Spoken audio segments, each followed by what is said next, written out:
السلام علیکم و رحمت الله و برکاته.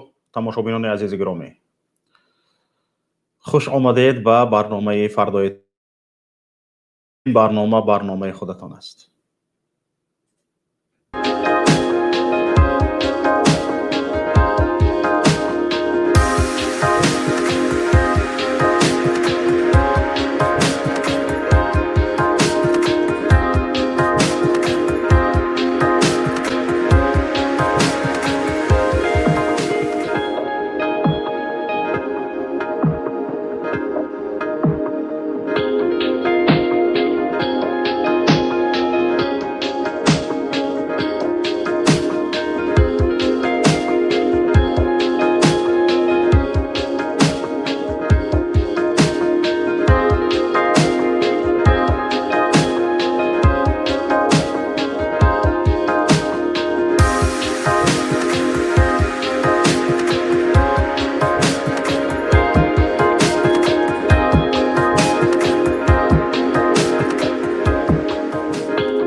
السلام علیکم و رحمت الله و برکاته. تماشابینان عزیز گرامی، خوش آمدید به برنامه فردای تاجیکستان. برنامه فردای تاجیکستان برای فردای یکایک من شماست. در این برنامه با برای فردای خود، برای آینده خود مشورت میکنیم، مکالمه میکنیم و بحث و مناظره میکنیم. در این برنامه ما برای آینده خود نقشه میکشیم، برنامه ترتیب میدهیم و آرزوهای خود را در این برنامه میگوییم و فردای تاجیکستان را چگونه دیدن میخواهیم در اینجا ذکر میکنیم و فردای تاجیکستان چگونه باید خواهد بود در اینجا مصلحت میکنیم و مشورت میکنیم. انا برای همین هم این برنامه خودتان است، برنامه شماست. موضوع امروزه ما و مشورت تماشابینان عزیز، انا برای همین هم این برنامه خودتان است. موضوع امروزه ما چی است؟ خیانت چیست؟ خوین کیست؟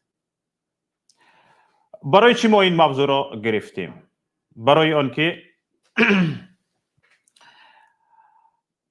همین کلمه خیانت و خوین بیشتر در شبکه‌های اجتماعی اگر کدام کلمه از همه بیشتر استفاده برده می شود گوید در کانتنت تاجیکی، شاید یکی از اولین کلمه های بسیار استفاده برده می شده همین کلمه خائن و خیانت و خیانتکار باشد.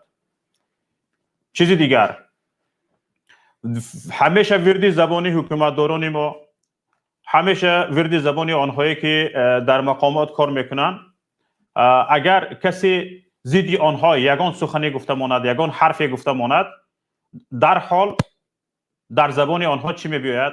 این خائن است، این خیانتکار است، این خائن وطن است. اگر کمبودی های مقامداران رو هم گفتیم، در حال آنها تغمه خیانتکار و خائن به شما میزنند. انا برای همین هم برادران عزیز گرامی، تماشابینان عزتمند، ما در این برنامه امروزه در همین باره میخواهیم صحبت کنیم. ان اقترش میخواهم در برنامه همه کسا درباره خائن و خیانتکار صحبت کنیم. یعنی این خائن خیانتکار کی بود است که حتی میتونست است همچون یک تغمه به هر یک شهروند تاجیکستان زده شود. هر یک شهروندی که امروز خائن کیست؟ هر یک شهروندی که پیشروی کشور را میخواهد. خائن کیست؟ هر یک شهروندی که به ناعهده‌برایی های مقامداران کشور راضی نیست. خائن کیست؟ هر یک شهروندی که ملاحظه خود را دارد، اندیشه خود را دارد، اندیشه دیگر دارد. یعنی همین طور است. امروز در لغت تاجیکی خائن خیانتکار همین نفران را میشناسند. یعنی همین نفران شناخته می شود. آیا همین درست است؟ بیایید در برنامه امروزه در همین باره صحبت کنیم. برای چی من امروز این موضوع را اختیار کردم؟ برای آنکه تماشابینان عزیز، هموطنان گرامی، ما باید نهایت خائن کیست و خیانت چیست باید به یک خلاصه بیاییم و بدانیم که خائن کیست و خیانت چیست و من بعد با آگاهی تمام پیشروی کنیم. و کسانی هم که میخواهند با همین کلمه ما را از راه خود منحرف سازند، یعنی وقتی که خائن خیانتکار گفته می شود، یعنی قصد که بسیار کس از خائن بودن و از خائن شدن و خیانتکار شدن پرهیز میکند و خودش را پنهان نگاه میدارد، نامهایش را عوض میکند، سیمایش را دیگر میکند، در شبکه‌های اجتماعی سیمایش را نشان نمیدهد، هرچند اندیشه دیگر دارد، فکر دیگر دارد و فکر پیشرفته هم دارد، به خاطر آنکه تغمه خائن خیانتکار به او زده نشود احتیاط کاری میکند.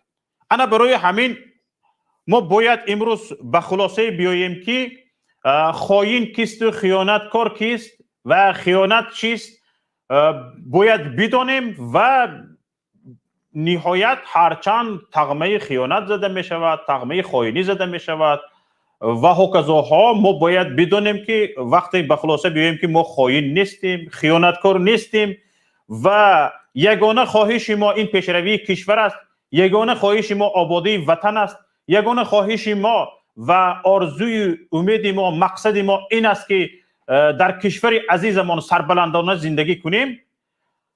بیایید اگر همین کار خائنی باشد، خیانت باشد، بیایید خیانت را پرقوت‌تر و با یک سر بلند خیانت را آغاز کنیم. انا برای همین هم تماشابینان عزیز در زیر نوار لینک تماس ویدیویی با ما نشان داده شده است. شما می توانید با ما توسط ویدیو تماس بگیرید و با هم صحبت کنیم. و هم کسانی که شرایط سیمای خود را نشان دادن ندارند، خواهش میکنم توسط واتساپ زنگ زنید. رقم ما در اینجا نشان داده شده است. بیایید با هم صحبت کنیم. بیایید با هم صحبت کنیم تا این مسئله حل خود را یابد و ما دست هم بگیریم و پیش رویم. اینجا برادران و خواهران عزیز، تماشابینان محترم، چند است که صحبت ها رفته ایستاده است برای پیشرفت، برای چگونه اصلاحات وارد کردن در کشور، در سیاست کشور و هکذاها رفته ایستاده است. این گونه سخن‌های هم بلند و زیاد هم شده ایستاده است که بغیر از گپ ما چی باید کنیم. این شما گپ زده ایستادید، عمل نشده ایستاده است، باید چی باید کرد؟ این خیلی گپ هم زیاد شده ایستاده است. بیاید در اطراف همین صحبت کنیم و چی باید کرد. حل خودش را باید از نتیجه صحبت های ما دریافت کند. انا برای همین هم تماشابینان عزیز میخواهم هر کسی خواهش صحبت کردن دارد، هر کسی میخواهد در برنامه ما شریک باشد، کسانی که جرأت با سیمای خود صحبت کردن دارید، مرحمت توسط لینک که در پایان نوار گذاشته شده است وارد شوید. کسانی که این شرایط را ندارید که با سیمای خود برآمد کنید، مرحمت توسط رقمی که اینجا نشان داده شده است توسط رقم واتساپ وارد شوید و صحبت کنید. حالا یک نفر السلام علیکم اکا. و علیکم السلام و رحمت الله و برکاته. میتوانید سیمایتان رو نشان دهید؟ در رول رفته استم اکا. میتونم عذر دارم. راستی گپ بسیار چخل گم بسیار گپ میزدم. مادرم گفت لا عقل. من به خاطر به خدا قسم به خاطر مادرم گفت که لا عقل نشان ندهد گفت به همین خاطر بسیار گپ میزدم بسیار صحبت میکردم اکا. بسیار خوب برادر، به خاطر آن که اولین نفری که زنگ زده ایستاده است و صحبت میکند خودتون هستید به همین خاطر بگذار صحبت کنید. لیکن دوستان عزیز خواهش میکنم کسانی که با سیمای خود برآمد کردن نمیتونید مرحمت توسط واتساپ وارد شوید و کسانی که با سیمای خود وارد شده میتونید مرحمت توسط لینک. بفرمایید. اکا چی گفتنیم درباره خائن کیست و خیانتکار کیست؟ خائن رحمانوف است، هم خیانتکار رحمانوف است. هم خائن یعنی خیانتکار. چی خیانت کرد؟ چی زمین باشد، چی ملت رو سرسان، چی ملت رو از 92 سر کرده تا به اینجا قتل دارد و در دستش فقط خونی همون قتل هست. و هم خیانتکار و هم تروریست نمره رقم 1 ما نام گذاریم. به خدا قسم اشتباه نمیکنیم. اون شخص رحمانوف تا حال خوابش نمیبره و در کوشش آن است که در کجا یک شخص هست که از جگر وطن، از حفظ وطن، از ملت، از غمخوری ملت صحبت کند. همون باید رحمانوف تیشه بریشه همون شخص بزند. رحمانوف هم خائن است، من فکر میکنم، هم فکر عمیق میکنم، هم خیانتکار است. یکمش دویمش که بله اکا شما گفته سیما به خدا قسم عذر کلان دارم. من میخوام که نشان بدیم. دویم همه تمام برادرایی که میگن که فقط میگه لااقل اگر رنگ من ترسانچک باشه همون لایک بگذاره. لااقل یک شخص نزدیک خودتون فهمونه که برادر این خیلی از من برادری من یک برادرای بود که دائما من میگفتن که تو بسیار صحبت میکنی، تو بسیار گپ میزنی، احوالی تو بسیار بد میشود. من همه خیلی سخنای گفتم برادر گفتم یک بار تو تماشا کن به خدا قسم از من دیده اونها مبارزی سخت هستند. دوم سیوم این که ایزد امان اگر رها نشوه هر کار رحمانوف میکنه چی کار میکنه نمیکنه باید ایزد امان آزاد شوه. به خدا قسم آزاد نشوه بعد آشکار چیزی که داریم ما علیه رحمانوف انجام میدیم. ما انجام داده ایستادیم، پنهانی باشد آشکارا باشد. رحمانوف در نزد ما یک خوک است و یک چوچله است، یک بیناموس است، یک دیوس است و یک خبیث است. رحمانوف برای ما پرزیدنت نیست. رحمانوف برای ما قدر ندارد. مثل یک خوکه که همون در صحرا میگردد همون است. رحمانوف یک چوچلی اولادش هست که همون ایستاده است و خلاص. دیگر رحمانوف قدرت نداره که یک داماد افیسال نداره، 700 داماد نی افیسال نه. رحمانوف همون است. تمام برادر اکا من نمیخوام بود اینجا دیگه برادرها هست صحبت داونو. تشکر با شما برادر عبدالله. شما فکرتون رو میگفتید خائن یعنی چی؟ خیانتکار یعنی کی؟ سلام علیکم و رحمت الله و برکاته. ماه شب رمضان مبارک شود. شوکت محمد شوکت ما چی گفتنیم که یک شهروند جمهوری ترکستان امید فکری خودم مقصد گفتنیم که از حکومت جمهوری ترکستان طلب میکنه که عزت امانه آزاد کنند. همین روز یک ویدیو را تماشا کردن درباره واروخ مقصد که سبحان الله جمهوری را همه چیزی زمین شهر واروخ فروخت است. چیکار کرده است الله داناست. نه حالا نکرده است. شاید فروختن هم باشد شاید نباشد، لیکن برای با فروختن جرأت نکرده است. وجدان و مقصد که اکا وجدان و مذاب میتا فکر میگم قطعی رفیق من بیا همین رفیق قدیم میسیم گپ بزنیم چه خیلی حکومت الله دانست که زمیناش تقسیم کرده چیکار کرده سبحان الله. شما مسئله خائن خیانتکار چی گفتنی هستید؟ فکرتون چی است؟ من راستش شما رو نفهمیدم. من خیلی دور اومدم الله کنم درباره چی بود اکا چی خیلی خائن و من میگم همین بسیار کلمه خائن خیانتکار زیاد استفاده می شود. شما گفته میتونید که خائن کی باشد، خیانتکار کی باشد، چی کسی رو خائن میگویند؟ فهمم. خائن همین حکومت ما اکا مقصد ما را یگان صاحبی نمیکنه. مقصد ما خودمون نه قپای روزگار زندگی باید همین برادر ما را بردن ایجا دزده بردن شکنجه کردن باید چند تهمت در سر این زدن نه وطن نیست شفروختن. ما خیلی گپ زنیم ما را خائن میگن مقصد وطن فروش هم چیزا میگن. همه حکومت خودش ما مقصد یک شهروند میبینیم از طرف از یک طرف میبینیم چیکار کرده است. حکومت ما بعضیش خائن است از کلانش خیلیش سرکردگی. خود تشکر برادر بهادر بفرمایید. در این باره چی گفتنی هستید؟ میکروفون رو کنید برادر. اوزما نساکا اومد سلام علیکم یا بورگا کجام ما شریف رمضان مبارک بودی باش به همه برادران به شما مبارک باشه. اکجان همین مسئله خائن همین چیز شروع گفتیم. خائن همین امام علی رحمان شادی خائن امام علی رحمان که فرزندای با $500,000 ماشین میگردن خشت بورش خاطی داماد همه خشت بورش خاطی خلق در مهاجرت عذاب میکشه. انا اورا خائن میگن اکا چی جای ترس شد برادرها چی روتون بجا میکنین؟ ما دز نیستیم، ما غارتگر نیستیم. دزدا انا ما هستن که در درون خانه شد ده ها ماشینا اوج قیمت های نه خلق در اینجا عذاب میکشه.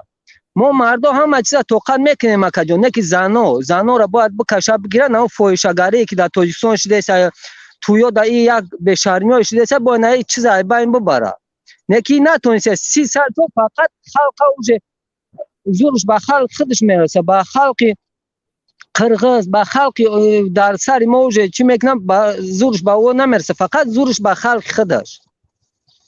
بله درست است. اما با فکر شما امروز ما چی کار کنیم که به اندیشه شما همین ضد یکدیگر از یکدیگر خائن جستن و خیانتکار جستن ها برطرف شود و ما دست به دست هم گرفته حکومت بسازیم، تاجیکستان بسازیم، فردای تاجیکستان را بسازیم؟ اکا جان همی گپ شروع قاید کنیم شما که ما چی باید کرد؟ ما باید دیگه اوج محلچگی نکنیم ملتچگی نکنیم. تاجیکستانی همه تاجیکستان اونجا فرقش نیست ازبک روس دیگه همه ما باید یک تاجیکستانی باشیم. ما بعضی دیگه همین اولاد گشنه باشیم دیگه اوج ملت جدا نکنیم. ما باید همین سربازای وطن جان جگر ما یارا ملت جدا نکنیم. کارگرای ارگانی هست در دلن شده می خوب نیکی گلاونی ما باید یک کار کنیم که دیگه هیچ وقت ملت جدا نکنیم. ما یک ملت خداوند همی چیک نگه یک ملت چی باشن که یک گریوان دست ببریم زیدی نمتری آدمایی که خلق ایقا ظلم و ظالم میکنه و ایقا خونی خلق خوده سه بازیدی نایه باشیم اکا این همی خلقه پاکا جون. اگر این خیلی رو خائن میگویند ما را اوج داونا خائن گفتگی نکرد دیگه چی جای ترس خائن یادم خانه درش برا ببینن چیز شرایط داره و خانه امام علی رحمان برای قطعی دامادای ببینن خائن انا اوج بعد میبینن که کیه خائن. همین کارگرای حکومت میگن که بودو شما خائن باشین ما یا میگه تای زمین میایم کارمون نمیکنیم.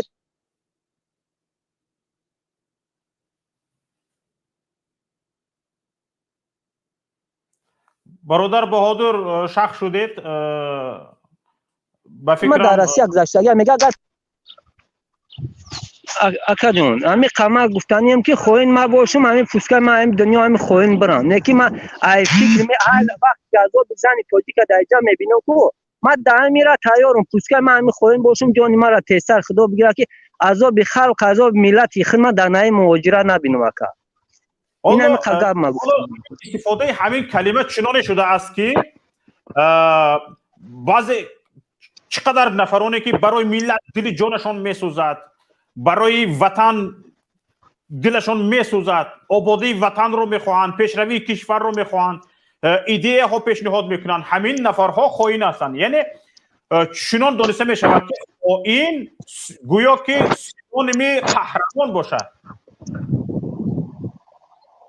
این ما در شیدگی اکا جان پیش گپ تو نه اکا جان این ما در شیدگی در همین در زبان امام علی رحمان همین کامی که گپ یک قضا سر او تروریسم میشه او خائن میشه او سلفی میشه او دیگر رو همین چی کلمه باشه ایدان شون یعنی که ان شاء الله ما باور دارم که یگان کسی گپ یود باور نمیکنه بله تشکر با شما برادر عبدالرحمن ام خوش آمدید به برنامه نفرانی که از برادر عبدالرحمن پیشتر آمدید و شما نوبت ندادیم این به خاطر آن است که سیمای شما نمایان نیست هر نفری که سیمایش نمایان نیست اگر نفری پیدا نشد که با سیما گپ زند به شما نوبت میدیم وگرنه میتوانید شما توسط واتساپ به تماس برایید خواهش میکنم از مدرک بفرمایید برادر عبدالرحمن به این گفته برادر چی گفتنی هست شما چگونه خائن و خیانتکار را تعریف میکنید؟ نام خداوند بخشنده مهربان سلام علیکم برادران مبارز سلام علیکم مردم تاجیک برادر شوکت جان یک چند نقطه نظر داشتم گفتن صدای من خوب میرود با شما میآید بفرمایید موضوع بسیار خوب ماندید برادر مقصد که خائن خود حکومت است خود اولاد رحمانوف است که خیانت بر ما میکند بر ما جوانای ملت بر خاک وطن خیلی که میبینیم امروزا برادر مردم واروخ چقدر سرسان و سرگردان هستند چقدر غم میخورند برای پارچه وطن انشاءالله که ما از همین منبر استفاده برده گفتنیم که البته که ما هم او غم داریم برادران تنها نیسته بگذار که حکومت چی موقع میگیرن که ما ملت موقع خودمون رو میگیریم انشالله برادر وحیدین هم امروز گوش کردم ما فخر میکنیم این خیلی برادرای این خیلی جوانای تاجیکی مقصد وطن دوست ملت دوست داریم الحمدلله یک موضوع کردن در این باره بعد برادر من چی گفتنی هستم خائن میگن حاضر بسیار کامنتاری ها رو هم میبینم جانبدارای مقصد که پیشواشون و جانبدارای حکومت ما مرد بچه های ملت هم مقصد نهد میزنن شما خائنا ما چی خائنگری کردیم اکای شوکت مقصد که ما هم یک جوان هستیم که مهنت میکنیم مهنت دوستیم هستیم مقصد ملت دوست میداریم وطن دوست میداریم انشالله کمبودی های وطن و ملت هم میبینیم غم میخوریم این گروه باشد این افراد باشد از میگویم که مقصد چاپلوس شون هم گیم دیگر بگذار ما این سخن رو هم نگیم مقصد که ما باوایو فهمونیم که شخصا من تکرار هم شود برادر مقصد همین اولادی پرزیدنت مثال بگیریم با هم کلان شدگیم وقتی که برادر مهنت کشیده میگیرن زحمت قدر نمیکنن مال میگیرن پول میگیرن باید ناموس میزنن و دفاع کسا یک افرادی که بینید هم ملت پس میزند هم خاک وطن دفاع کرده نمیتوند هم غصب مال مقصد تجارتکار و فرزندای ملت هم میکند شهر بچه های ملت الحمدلله که هر یکی ما ناموس خود داریم ما تلبنده و از ویا دیده مثال آباد شدگی نیستیم با مهنت خود آباد شده ایم لیکن که رنگ یک چی گویم اکا مثال بگیریم آخه دورای همون گفتم که دورای همون وایویکی هم در پیش اینا هیچی هست همه دیده و دانسته لط و کوب کرده مقصد تهمت کرده اگر که برآمدن اسپید نکنی حتی زندانی میشی از پشت این افراد به همه همین نظر نکرده مقصد ما غم میخوریم ما مال باید میتیم ما مقصد مهنت مون قدر نمیکنن کشیده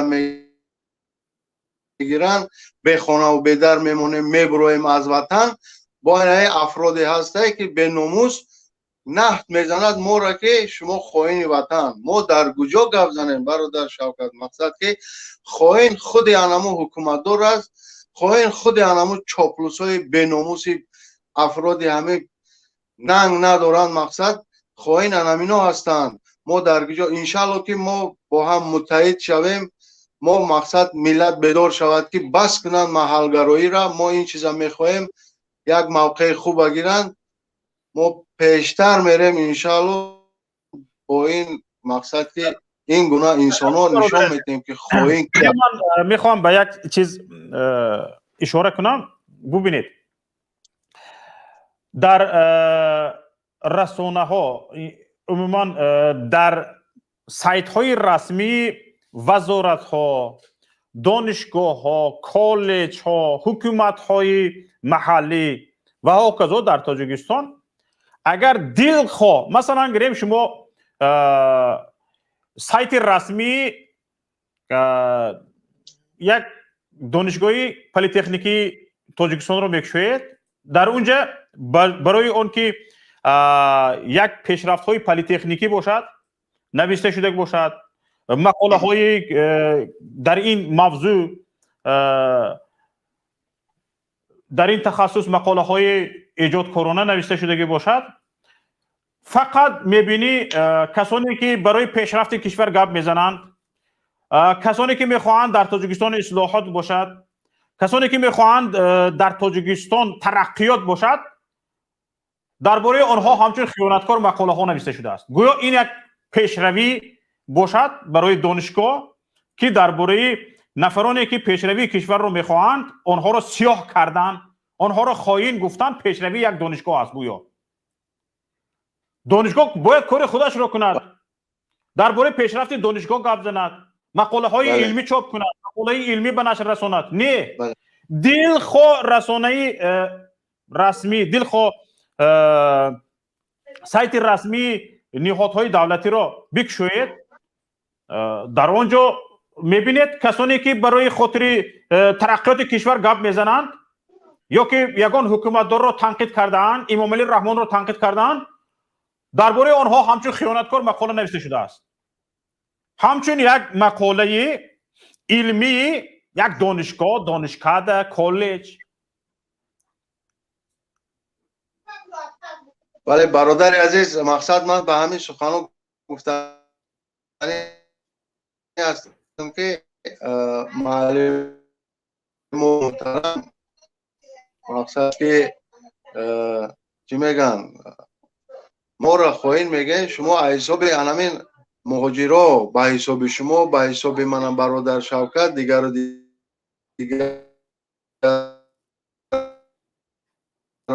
مقصد صحبت میکنیم از حق کنیستانی خود مقصد حق ما پایمال شده است ناموسی ما پایمال شده است حقوق آن چیزی را که شما در اون گفتن نمیتونید دهان بسته این ما گپ میزنیم با از حساب همون خیش و تبرای ما مقصد همون مهاجری که در وطن دو تا سه تا فرزند دارد تو باید درس میتی از حساب همون خائنا میخوری تمام میکنی بر کیسه همونو یک حرف یاد میتی نمیتی فقط وای زچوتکای وای حساب کیسه مهاجر میروه پدری وای برای در کیسه تو میدروید تو با خائن به ناموس مقصد که ملت نهت میزنی نه برادر تشکر برادر این جنا انسان ها هستن من مقصد برادر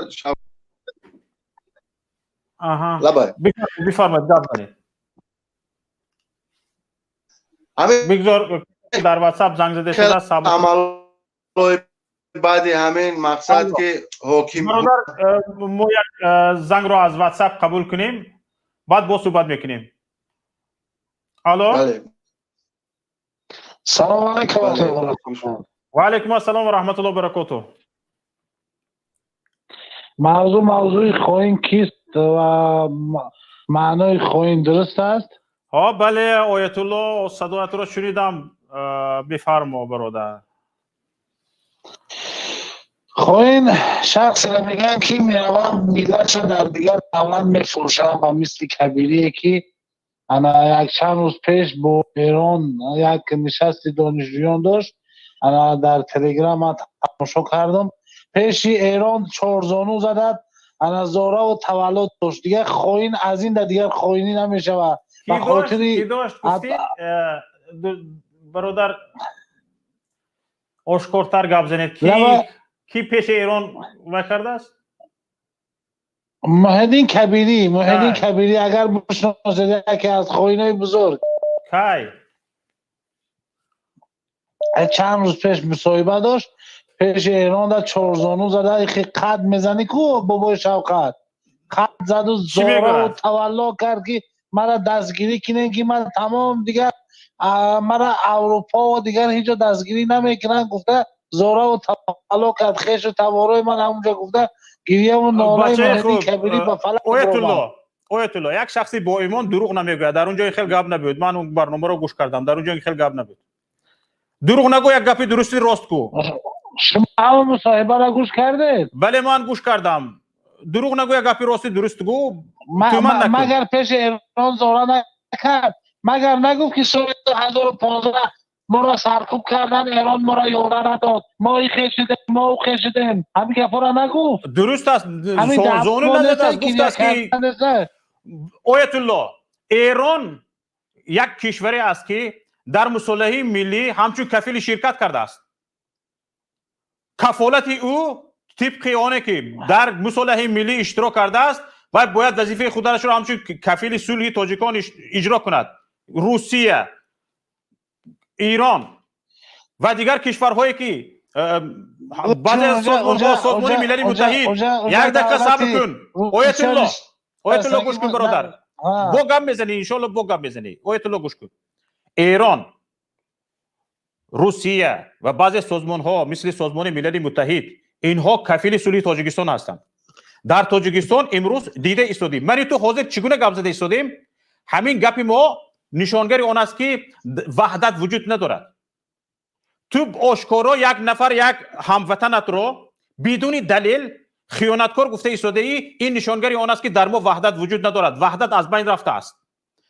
و من دلیل دارم، یک دقیقه صبر کن. پیگیری دارم، یک دقیقه صبر کن. وقتی که وحدت از بین رفته است، این برنامه برای چی است؟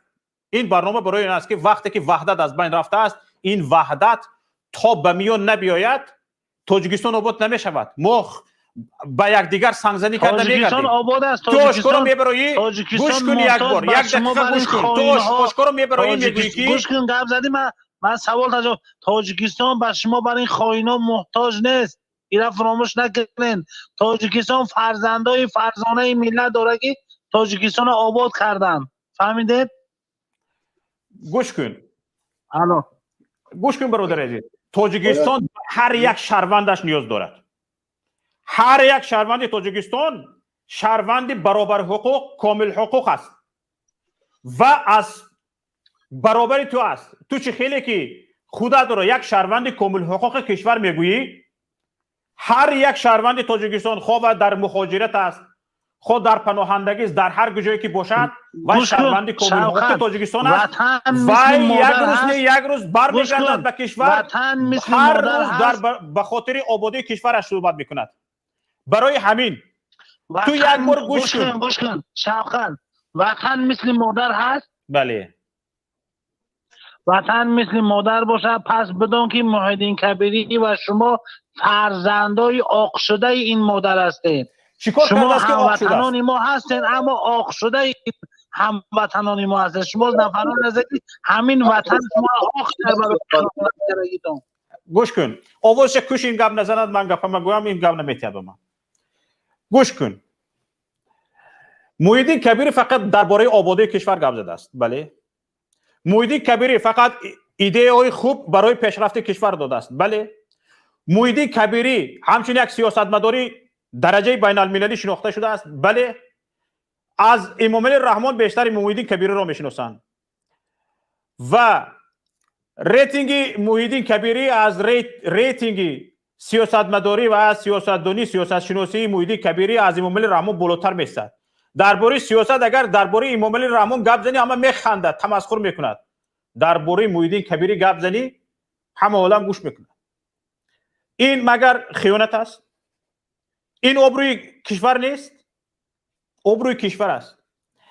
و مثل محیدین کبیری چند نفری سیاستمدار داریم که یک شخصی یونیورسالی باشد، هم مسائل دین دیانت را درست فهمد به درجه خودش، هم مسئله سیاست را فهمد، هم مسئله اقتصاد را داند، در اقتصاد هم مثلا یک شخصی موفق باشد. این گونه شخص چند تا داریم.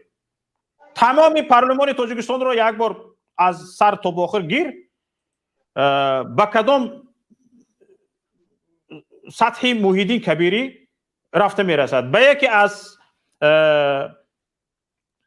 مثلا اگر محیدین کبیری سیاستمدار است، شاید یک عضو پارلمان تاجیکستان سیاستمدار هم باشد، اما درباره دین دیانت چیزی رو نمیفهمد. برای همین هر چی نامعقولی که حکومت میکند یک گپ گفته نمیتوند. برای چی؟ برای که از دیانت صرف هم نمیرود. شاید یک نفر عضو پارلمان اقتصاددان باشد اما از سیاست صرف هم نمیرود. وقتی که از سیاست صرف هم نمیرود، با این سیاست های نادرست و ظالمانه چیزی گفته نمیتواند، برای که سواد ندارد، سواد سیاسی ندارد. انا ما گرفتار همین گونه نفرهای بی سواد شده ایم، گرفتار همین گونه نفرهای شده ایم که از یک طرف سواد دارد، از طرف دیگر هیچ چیز رو نمیفهمد. ما مثل محیدین کبیری چند نفری یونیورسالی داریم در همین کادرهای کشور؟ نداریم. برای چی محیدین کبیری امروز در پناهندگی است؟ برای آن محیدین کبیری در پناهندگی است که یک سر گردن بالا از گویا سیاستمدارانی امروزه در حکومت نشسته گپ بزند. جهان بینیش، فهمیشش، زبان دانیش یک سر گردن بالا از حکومتداران امروزه ما است، از خود امام علی رحمان است. امام علی رحمان به زبان مادری خودش صحبت کرده نمیتواند، سرش را از کاغذ بردارد تمام وای وای وای وای شده میرود. محیدین کبیری با 4-5 زبان بین المللی صحبت میکند. مرا بران که من اکتا جواب تیم بفرما. آواز من مردم شنیده سه؟ بله. شوقت آواز تهمت زدی میگوی محیدین کبیری میشناسن تمام دنیا، محترم جناب عالی را نمیشناسن. همون مصاحبهش هم گوش کردم، خیلی ایران تصدیق کرد که ما آقای رحمانوف همچون پرزیدنت همچون نماینده مردم میشناسیم، قبول داریم. این برای ما یک افتخار است که تمام دولت ها او را قبول دارند. اما محیدین کبیری هیچ که قبول نداره. او فرزندی آخ شده انمی ملت است. اینا فراموش نکن. فهمیدی؟ او چیکار کرده؟ در پوزیشن فقط خیانت کرده است. خیانت. هنکون گوش کن. فهمیدی؟ یک من اول گپم رو میگم، با اینجا بچه‌ها میگن با تو صحبت دارم. گوش کن. ایرانی که امروز حرف رأسش یعنی شخص‌های اولی ایران گپشان برای تو افتخار بوده است، برای امام علی رحمان افتخار نیست. امام علی رحمان آنها را یاردمچی تروریستان میشناسد، کمکگر محیدین کبیری میشناسد. حکومت تاجیکستان ایران را متهم به آن میکند که با مخالفین سر کار میگیره، با مخالفین همکاری میکند و در چیهایش در همه بدبختی های تاجیکستان ایران را گناهکار میدوند. کشوری به همه معلوم گفته زبان میبرد. گوش کن، من گفتم که تو گفتی که محیدین کبیری مردم میشناسن، تمام کشورها میشناسن. من گفتم که خیلی ایران تصدیق کرد که ما جناب عالی را همچون نماینده مردم تاجیک میشناسیم. این برای ما افتخار است که یک دولت همین گپ هم میگن نماینده، فهمیدی؟ برای ما افتخار است. اما محدین کبیری را کسی قبول نداره. محدین کبیری همون خونش برآمدن اجازه میپرسه خودش. سینی ایران پیش زد که مرا امنیت ما تامین کنه، من ایران برم. فهمیدی؟ پیش خوجه هاش زانو زد، سجده کرد. سلام علیکم و رحمت الله. علیکم السلام. بفرمایید برادر. بفرمایید. نشناختم. چاپلوس دیوس، پدرنالد، آقی پدر، آقی مادر، همین تو دیوس، آقی پدر، آقی مادر. تحقیر میکنه. شما عدالت در یک کانال جاری کرده نمیتونید. تو گوش کن. دیدی عدالت تو میگویی که آقی پدر عملی گفته است. تو حاضر بچه مویدی کبیره خواهین گفتی، آقی پدر گفتی، مورا گفتی، همه مورا گفتی، آقی ملت گفتی، آقی وطن گفتی. ما به تو گام نزدیم، تو اینجا باز رعایت عدالت طلب میکنی؟ آقی پدر همین خچه که همین دیوسی پدر نالد که میگه که موحدین کبیری آقشیده. تو والله بالله قسم میگم که یکمین آقشیده تی انشاءالله روزی میرسه که تو به این گپا جواب میگوی. این مردم در نزد خداوند تنها گفتی چی جواب میگن، نه که تو در نزد مردم قطعی نه آقی پدر نه جناب پیشوای پیشوای ملت جواب میگوی آقی پدر. بر پدر مادر نالد بازویندت نالد پدر لعنت برادر. بدون من همین را خیلی اشید گوش کرده استیم دیگه صبرم لبریز شد باور که اینها این آیت الله بر اینها مربی ما نیستن. اینها به ما آداب و اخلاق نمیآموزن که ما اینا چه خیلی صحبت کنن، همین خیلی صحبت کنیم. خارج میشم برادر عزیز. برادر عبدالرحمن بفرمایید. ای برادر آیت الله سلام علیکم.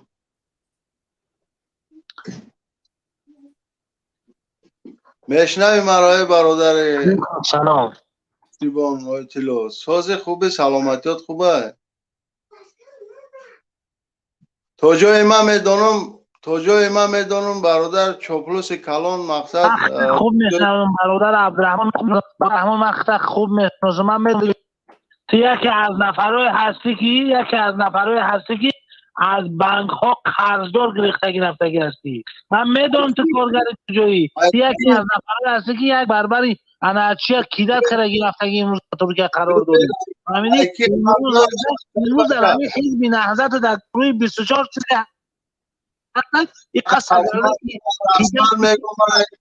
من میگم که اگر برادر مرا قبول کنن من رسما در او گروه شامل میشم. اگر که مرا قبول کنن گوش که مرا ایکی من قرض دارم. ایکی تا یک بربر مردمی خوبان قرض داری. تا یک همه حزب نهضت همش خواهین و آدم کش و همه برای قرضدار میشن برای که مردم کودر میرن حزب نهضت هم ادروین. اساس بیار تو تهمت نکرد. تو واقعا هم به عقل بدایتر خوب میکردی که تحقیر میکردی. تو بیناموس تری میدهی. نه که من یک گپ میگم اگر رستم بچه باناموس میشید کو تو وری چاپلوس احمق برای همین تعریفات تو مردم مرد بچه ها را نه زنید کو تو یک گپی که در ناموس او رسیدگی در وقتش ایرا در رسانه ها گفتن که تو مادری و یا ایزار شمه گرفته در سر پدرش میکشیده گیردی نمیچ خیلی تو میداده. اگر وای واقعا هم بچه باناموس اگر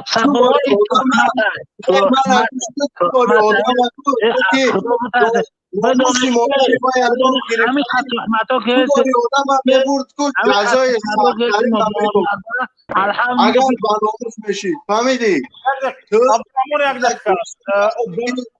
برادر آیت الله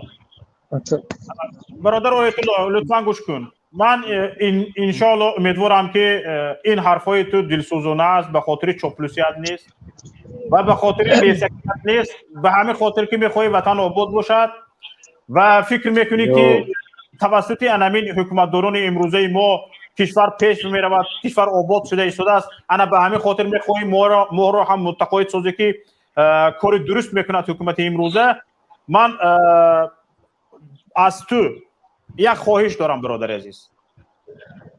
وقتی آن رسیده است که از تو یک خواهش دارم برادر عزیز، وقتی آن رسیده است که بگذار در فکر خودت باقی مانی، بگذار به این فکر باشی که فکرت رو درست پنداری که بگذار درست باشد و حکومتداران امروزه ما کار درست میکنند و پیشروی خوب است. تاجیکستان ترقی کرده ایستاده است، در عرصه بین الملل خیلی شهرت یافته ایستاده است و کذاها. بگذار این فکرت درست باشد.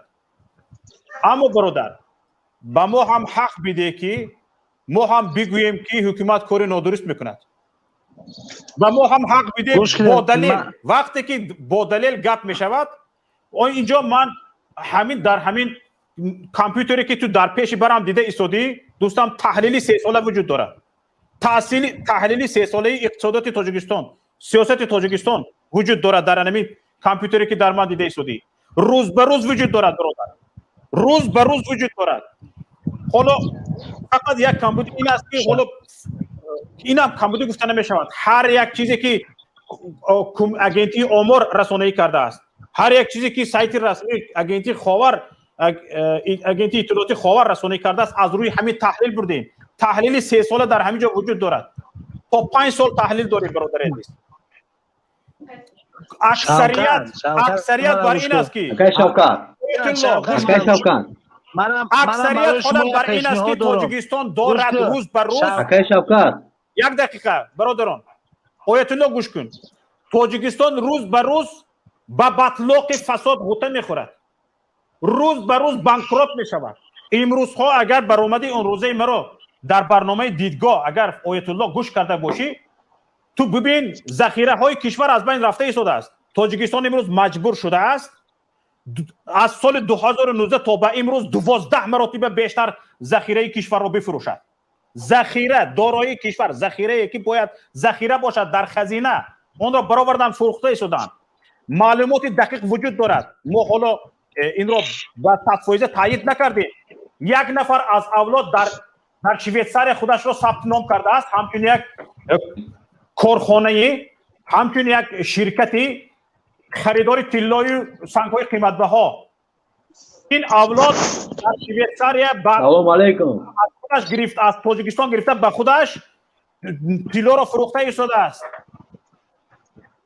سنگ‌های قیمت‌بها را به خودش فروخته ایستاده است. در آنجا به خودشان خزینه کرده ایستادند. این تایید نشده است. البته ما در این باره گپ نزدیم، لیکن انیقش این است که از تاجیکستان خزینه بیرون رفته ایستاده است. از سال 2019 تا به امروز 12 برابر. از 2 ماه فروختگی طلا و سنگ‌های قیمت‌بهای تاجیکستان در 2 ماه، یعنی ینور نه مارس اپریل فروختگی سنگ‌های قیمت‌بها و طلاهای تاجیکستان از تمام سال 2020 فروختگی زیاد است. این نشانگری چی است؟ آیت الله، این نشانگری آن است که در حرکت چیست هستند، در حرکت تمام خزینه‌های تاجیکستان رو بیرون آوردن هستند. تو خودت ملت میرن شرایط رو دارن. آیت الله تو به میشوی. اگر شوکت این نماز شما گپ بزنید، احساس که شما گپ بزنید، این بانام الله به نماز در پیشش هست یک تغییرات پرید موندگی خورده، همین یک آسمان نگاه کرده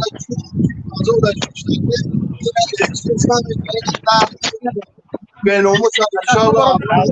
یک دقیقه صبر کنید برادر. سلام علیکم. وارد شده است. چند میخواد چیزی گفتنی است؟ الو سلام علیکم اکا جون. لطفاً سیمای خود را نشان دهید. اکا جون یک باروچکی ای آیت الله مرا خوشرو میشناسم، میگم که همین رو ما نبینه، ممکن باشه یک دقیقه گپ زنم. یک دو سخن بعد چیکار میکنی؟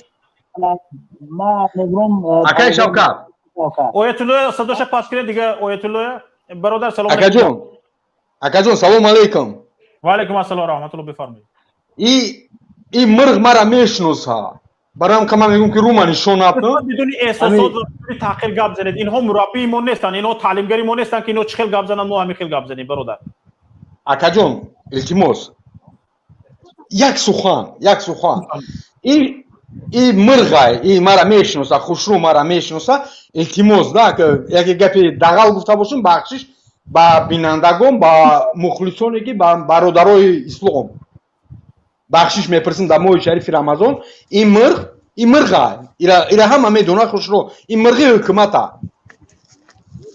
امی آیت الله این آیت الله فکر میکنه که دنیا همی تمیره و دنیای تا نمیره و آیت الله این تو مرا شنیده است باشی مرا بشنو خوشرو مرا بشنو که امی روی خوب رود ما تاولگ راست میکنم ای دیگری رود ما دایره راست میکنم این تو خوشرو بفهم تو میشنی استاد تو میشنی تحقیق کرده ایسی گپ زده ایسی و چی کرده ایسی یک از تریا گپ زنه میگردی میگی در افیر شما ما را حقارت میکنین و تو حیوانی تو یا بی ایمان آدمی تو کثافتی تو یا بدبختی رنگ اینمی توری بدبختوی کثافت اینمی که گرفتین مردمی تاجیک نول کردگی سر دادگین در روی دنیا تشکر برادر ما ایزو میکشیم یا خجود گپ زنیم که میگردن میگن که آیت الله تری و تری آیت ای آیت الله همی تلیش نخدد خفه نشو بخشش برادرای مهاجر بخشش برادرو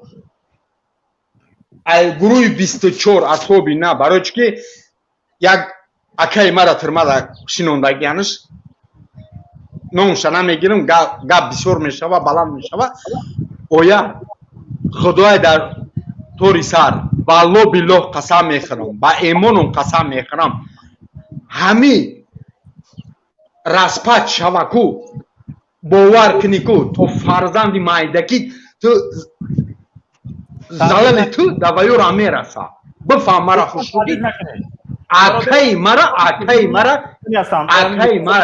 خاموش کن برادران من یک چیز گفتنی هستم ببین همه جو بدون احساسات صحبت چون که انسان در حالت احساسات فکر خوب کردن نمیتونه اندیشه خوب داشتن نمیتونه اندیشه خوب بدون احساسات به میان میآید ما امروز درباره آینده وطن فردای تاجیکستان صحبت می‌کنیم ما با احساسات نمیتوانیم فردای تاجیکستان را بسازیم برای همین برادران عزیز خواهش میکنم وقتی که ما صحبت میکنیم وقتی که این مثل آیت الله بر اینها میبراید ما را به احساسات داده میکند به احساسات رو برو میکند خواهش میکنم هر یک نفر خودتون را اداره کنید هر یک نفر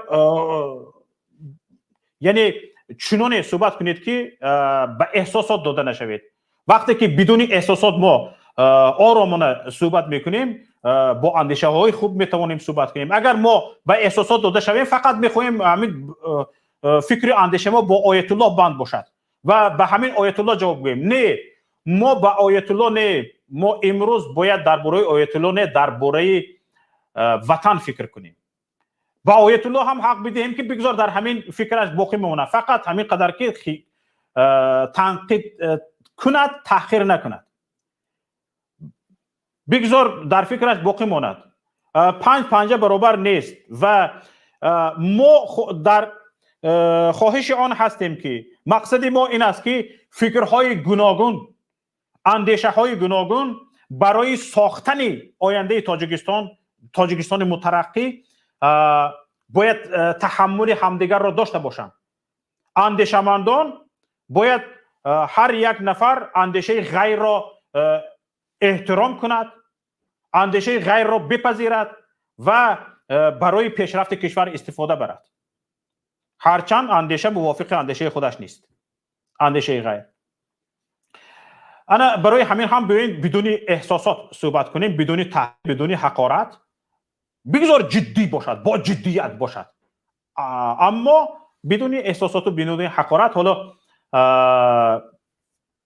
یک نفر با فارسی نوشتن نامشان جواب بفرمایید برادر سلام علیکم و علیکم السلام و رحمت الله لطفا سیمای خودتان رو نشان میدادید یک بار علاقه ما شروع دیدیم دیگه حاجت به پنهان کردن نیست این آیت الله باشن در تماس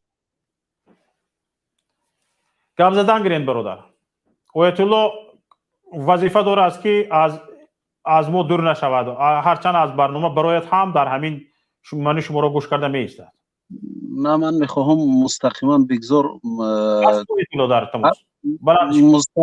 من میخوام مستقیما همراهشون صحبت کنم. بگذار من چندین دلایل دارم که اگر من تیارم به هر سوالشون جواب بگم. تجربه های دارم. ولی اویتلو شما رو میشنوم. اویتلو منو میشنوم. تا عدالت که تو من رابطه سخن ما گپ زنم.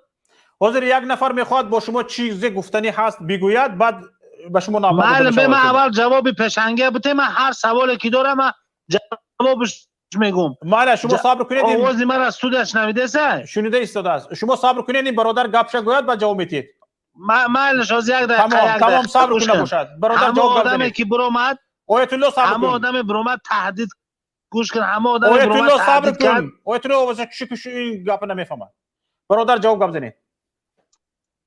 بگذار جواب اون برادر را بتیان بعد من چون چند تا سوال و یا چند تا جواب دارم برای این شخصیت. بله صبر کنید. اویتلو گفتن که شما جواب پیشتر برادر را بتین بعد اینو صحبت میکردن. بفرما اویتلو.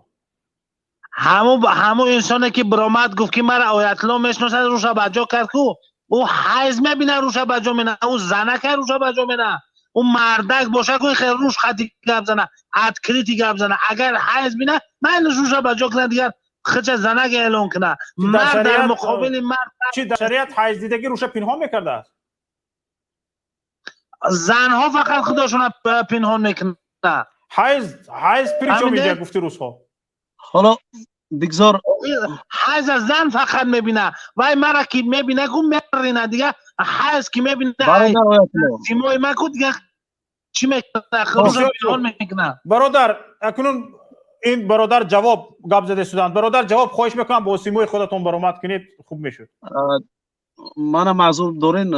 من میخوام یک چند چیزا من تیارم برای با اویتلو با جواب گفتن. ببینیم برادر من یکم بار در تماس شدم با شما هم. اصلا من سر این بحث نمیکنم که اویتلو حالی گفت که خائن است که نمیدونم وطن فروش است که چیزی هست نیست.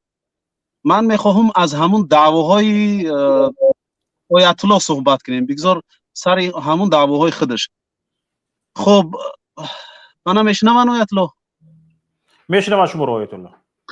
رو تاهوی که ادکریتی گپ زن من قطعی مرده گپ میزنم. من قطعی زنک درست نیست بسیار گپ زدم فهمیدی؟ تا اگر رو توجه میدی قطعی جایز نیست گپ زدن. شکری خدا رو من بجا کنم هم قدر ببینیم اگه من همه خواستم در تحقیر بگذارم برای هم قدر مرد هستیم که حداقل نقش زنا را مثل شما در نزد امنیتی بازی نکنیم. خب بگذار بیا بگذاریم سر اینا اگر مرد باشه ببین اویتلو فرزند محدین تو کی هستی؟ تو از زن هستی نام چی هست؟ نام ستاره است منیژه است نام چی تره؟ خب بیا سری موضوع بعد میبینیم که زن کی است مرد کی است. بشود اول تو رو تاهوی که نام فامیل تا بگو ایختا بعد گپ میزنیم. با آدم وقتی که صحبت میکنه با یک آدم معلوم صحبت میکنه. مجهول قطعی صحبت نمیکنه. مهم نیست که کی صحبت میکنه. مهم اویتلو مهم نیست که کی صحبت میکنه. مهم چی صحبت میکنیم. این مهم است. مرد هستی تیار هستی که سر بحث وقتی که خطی ما صحبت میکنی گوش که مهم این است که تو میگوی من را دکزد میکنم. من باید بدانم تو کی. خب پشت من قضیه دیگه صحبت ندارم. با زن بحث کردن این جایز نیست چون که زنها قدی بحث کردن حالا بیا قبول اینا تصور حالا خودت حالا یک دقیقه سیمای من معلومه همه جدا سیمای من معلومه میتونستی توسطی من نام فهمیلم توسط لینک برای سیموتا نشون بدی یک توسط لینک نشید 6 بار رو من توسط لینک نشید میشود به فکر من دایم توسط لینک معلومه سیمای مرا دیده چی وقتی من دروغ گپ میزنی. اگر تو مسلمانی اگر تو که مرد حقیقی مرد میگی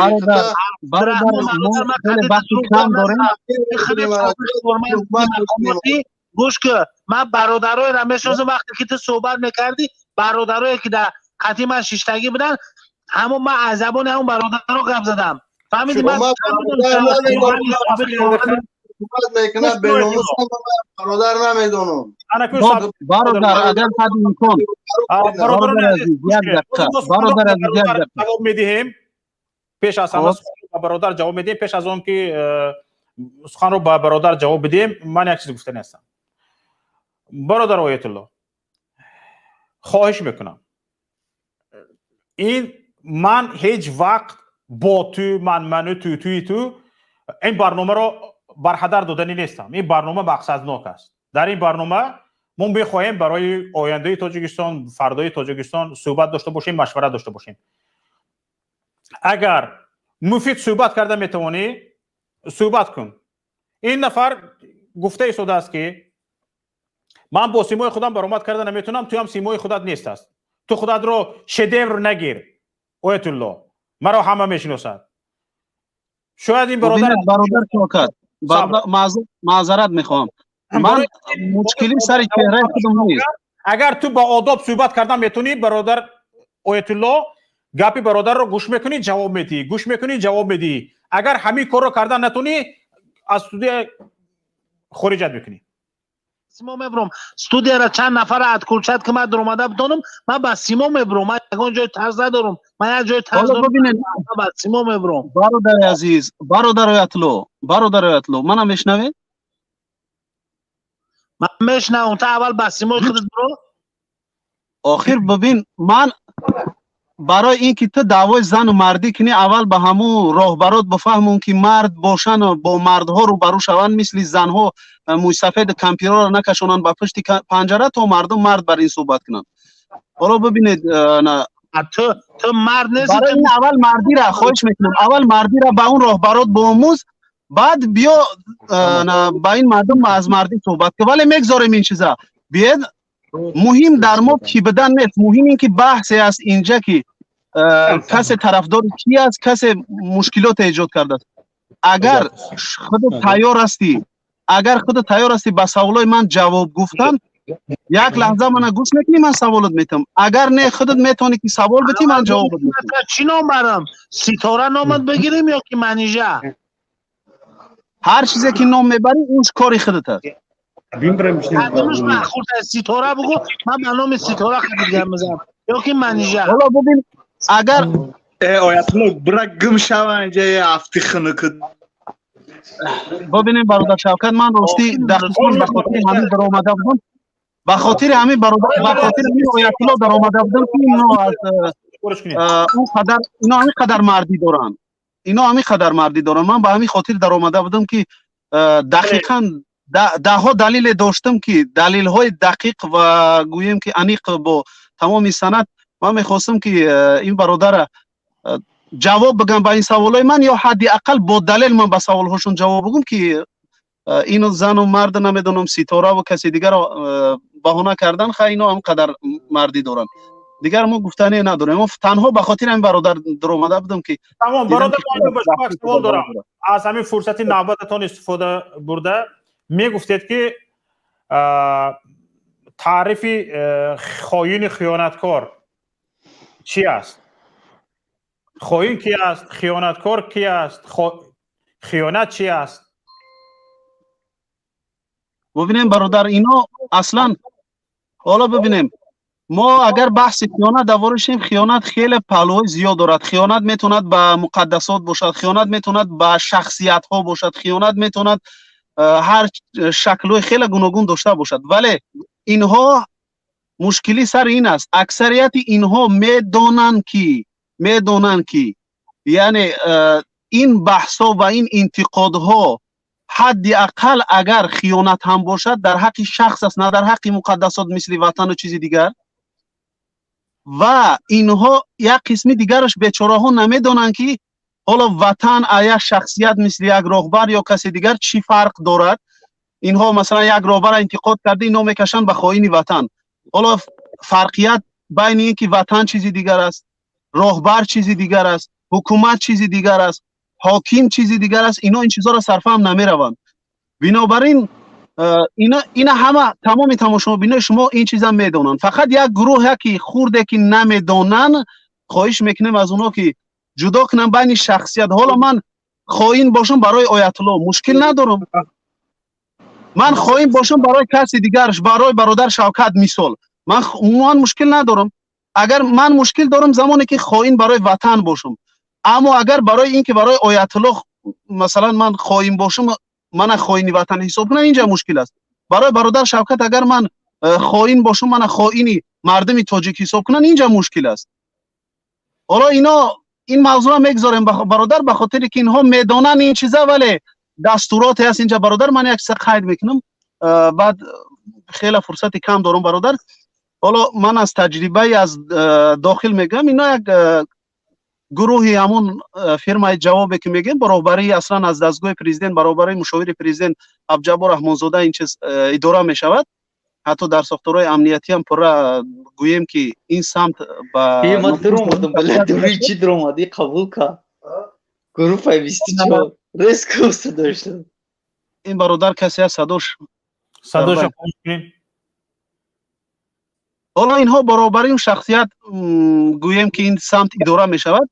شما باور کنید برادر، من از تجربه خودم میگویم، اینها اون 300 400 تا کامنتاری که دایر به هر یک موضوع سفارش می شود که کامنتاری ها بنویسین، هر یک گروه کاری که در دانشگاه و دانشکده ها وجود دارد، اونا یک کار دارن، فقط همین چیزی باشد نباشد بنویسیم، اصلا نگاه نمیکنن موضوع مضمون نوشتهشون چی است، چی دلیل ها دارن، فقط یک جمله فلانی خائن، فلانی نمیدونم وطن پرست، فلانیش خائن، فلانیش این، فلانیش اون، می نویسن 300 400 کامنتاریا و با کوراتور امنیت روی میکنن. کوراتور امنیت میگیرد با نام های ساخته میگذارد در شبکه ها.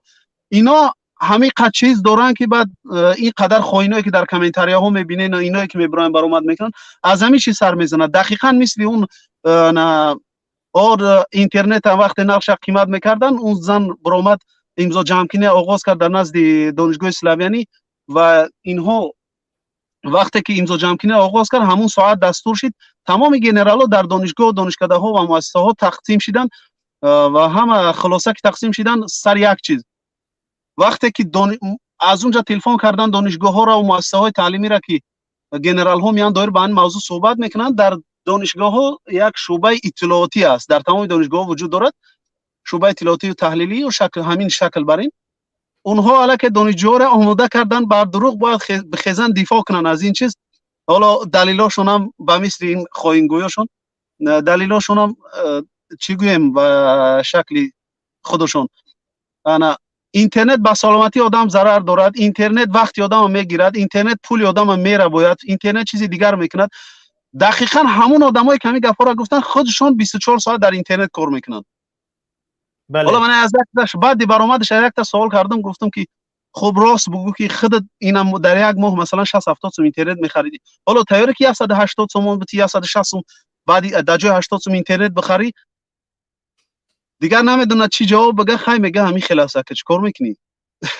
بله ببینن حالا این یکی از چیزایی است. اگر این تیار میبود که بحث میکرد، من صدها دلیل داشتم دقیق برای این شخصیت. حالا من کار به شما ندارم برادر، کار به نمیدونم تعریف های اونا هم ندارم، ولی وقتی میبینم که یک گپ های پا در هوا با اونم با این دعواهای بلند، فقط خواستم 4 سوال از حد اقل 3 سوالش میدادم برای اینا جواب میگردون، یا 3 سوال من میداد من جوابش میگردوندم برای تماشابینان بس بدم. ولی متاسفانه دو وظیفه داره، فقط همین برنامه رو از همین مقصدش از موضوع برنامه همه را منحرف کنه، همین به همین خاطر وارد می شود و بیشتری وقتی برنامه با توی منی او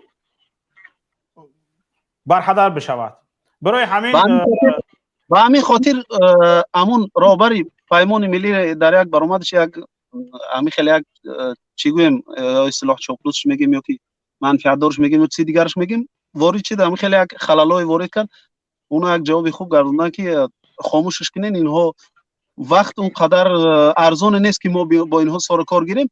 واقعا همین خواهش همین اشکست برادر که یکم این که انتقاد همه را گوش کنین در هر شکلی باشد، دوم که اگر فقط بدون تحقیر باشد، اگر دوم این که اگر گپ هاشون گپ های معنی دار نباشد، وقتی دلیل های ندارن، وقتی گپ های با منطق ندارن، وقتی موضوع منطقانه برای بحث ندارن یا شخصی به منطقن، دیگر وقت با اونا را هدر کردن است، یا حتی یک ثانیه هم همون کشته شود بهتر است، بحث سر دیگر کسو گذاشته شود. بله برادر، من حالا به همین آیت الله از امام علی رحمان دیده بیشتر احترام قائل هستم، باور کنید. به خاطر چی؟ به خاطر اون است که من به این باورم که همه این سخنهایش را آیت الله چاپلوسانه در سرش در بالای سرش یک نفر نه ایستاده است، این رو بگو اون رو نگو، نگفته ایستاده است، خودش مستقلانه برآمد کرده ایستاده است و اندیشه های خودش را گفته ایستاده است و همین را درست میشمارد. به همین باور من به آیت الله احترام قائلم. به همین باور به آیت الله احترام قائل هستم و تمام حکومتدارانی که امروز میکروفونش را خاموش کن، به همین خاطر که از تمام حکومتداران بیشتر به همین آیت الله من احترام قائل هستم، چون که آنها خودشان دل گرده و جسارت و شجاعت سخن کردن، اینجا برآمده گپ زدن ندارن، یعنی ابراز اندیشه کردن جرأتش را ندارن، انا همین ها را پیش می اندازند، با در بالای سرش می ایستند گپ یاد میتیان. انا برای همین من بسیار خوشباوری میکنم که آیت الله مستقلانه از حکومت طرفداری میکند و اینجا جرأت کرده برآمده گپ زده ایستاده است. اما آیت الله بر اینها باید از همین ما مهاجران آداب گپ زدن، آداب بحث کردن را یاد گیرند، فکر خودشان رو به ما تحمیل نکنند. اگر نادرست میگوییم با دلیل بگویند که شما نادرست گفته ایستاده، نادرست گفته ایستاده اید. اگر درست میگوییم بگذار قبول کنند، اگر قبول کردن نتوانند به این برنامه های ما نبیایند. برادر اگر امکان باشه من آخرین سخن ما میگم، فقط آیت الله باشد یا هر کسی مثل آیت الله و هر تا کسایی که ضد آیت الله هستن از اونها هم فقط یک چیز میگم. حالا ببینید من چندین دلیلم از زندگی شخصی بگیم که آیت الله من اینجا داشتم ولی اصلا نیتی گفتنش هم نداشتم، اون را به بحث کشوندن هم نداشتم، چون که جای بحث زندگی شخصی یا آیت الله یا من نیست. مشکلی سر شخصیت نیست، مشکلی ملت است، مشکلی گویم که موضوع است. اینجا مهم نیست که کی صحبت میکنه، مهم که چی صحبت میکنه. بنابراین اگر اگر شخصیت آیت الله را قرار میدادم همچون پرینسیپ، اصلا بحث کردنم عیب بود، ولی من خواستم که فقط به سوال ها جواب بگم و یا سوال بتم که جواب بگیرم برای اونا. گرچه از زندگی شخصی آیت الله خیلی چیزایی هست که من بگم اصلا حتی چی بگم اون آداب مردی ندونستم، ولی اون شخصیت ببینن در جواب چیکار کردن. به هر حال پناهشون به خدا میسپاریم که از این طرفی گویم که اپوزیسیون باشد چی از طرفی طرفدارا باشد، هر کسی باشد وقت زنگ میزند بگذار نه به شخصیت برسن، بگذار سری اون موضوعی که در اونجا گذاشته میشود که برای مردم نامعما است، قسمت طرفداریش میکند، قسمت زید است، هر کدومش برای خودش دلیل دارن، منطقانه سری اون چیز بحث کنند. حتی اگر امکان باشد قبل از وارد شدن به اون برنامه موضوع را ببینن، برای اون حدود 5 دقیقه اگر گفتگو کنن از اینترنت یا جاهای دیگر، دلیل های تیار کنن بدرن سری 5 دقیقه هم باشد، بحث منطقانه باشد، بحثی آدابانه باشد، یک اتیکای درست داشته باشد. همون سری بحث با اون 3-4 دلیل، حتی یک دلیل هم داشته باشه، به هم یک دلیل در اومده صحبت که خلاص بگذارش بره، دیگر مهم نیست که گپ‌های زیاد و بیهوده و بیفایده و وقتی دیگر رو گرفتن. اینجا چند نفر کاردا میخوان، اگر با صحبت دارید بیستید ان شاء الله باز بکنید، باز به شما نوبت سلامت باشید برادر، سلامت باشید. یک نفر با نام آزادی به ملت میخواد صحبت کنه، خواهش میکنم درباره آیت الله دیگر گپ نزنیم، درباره موضوع گپ زنیم. موضوع امروزه ما خیانت چیست، خوین کیست. آزادی به ملت بفرمایید. اکا شوکت میفهمید؟ السلام علیکم. من شما را گوش میکنم، بفرمایید. بخشش که من آیت الله که در اومد حالی نوبتم رسید، همین برادر گفت دیگه منم نمیتونم بگمش. همین روز من شنیدم که بسیار کارهای بیزه به او کردگی بودن، برای همه مجبور زنگ میزنه. من دیگه نمیتونم بگم ده، با خدا قسم فریب نمیکنم و یا کار مقصد شخصیش به حد بیزه گذشتگی های برای هم قرار مجبور گپ بزنم. بیاید اینجا به شخصیتش نرسیم. آیت الله هم بگذار بداند که اینقدر به ملت فشار نبیارد که به شخصیتش برسن. آیت الله هم دیگر من بعد من گوش به خدا فرض نمیکنم. من همین امروز شخصا فهمیدم، نمیدونستم. من گفتم این چه خیلی باشد. یک نفر گفت که من در ذیل و قطعی این گپ میزدم. من مقصد فهمیدم که همین حقیقت است.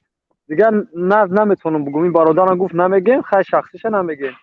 برای همون درام آدم نباشه من هم درام آدم. انا من میگم که همین تماشابینای شما که در نزد همین تلفن‌ها 3-4 نفرن، همشون تلفن‌هاشون گرون کنن تا پراسموتر شما زیاد شود. همین میگم. تمام. تشکر. مهاجر مهاجر سلامت باشین. بفرمایید. الو، گوش میکنیم شما رو. سلام علیکم اکا. و علیکم السلام و رحمت الله و برکاته. بفرمایید خواهر. میبخشیم ما نوای کار اومدیم، ما مهاجرت داریم. موضوع در چی رفته همیشه کم ترک موضوع همین خیلی است. موضوع همین خیلی است خواهر گرامی. همین کلمه خائن، خیانت، خائن وطن، خیانتکار، همین کلمه در لغت تاجیکی در شبکه‌های اجتماعی خیلی زیاد استفاده برده می شود و بعض نسبت شخصانی استفاده برده می شود که اونها شخصانی وطن دوست، ملت دوست سیاسی هستند، با وطن خدمت‌های شایسته انجام داده‌اند و نسبت همین شخصا روا دانسته می شود خیانت. گویا بعضی وقت فکر میکنی همین خائن و خیانت و همین کلمه ها سینونیم قهرمان ملت باشن.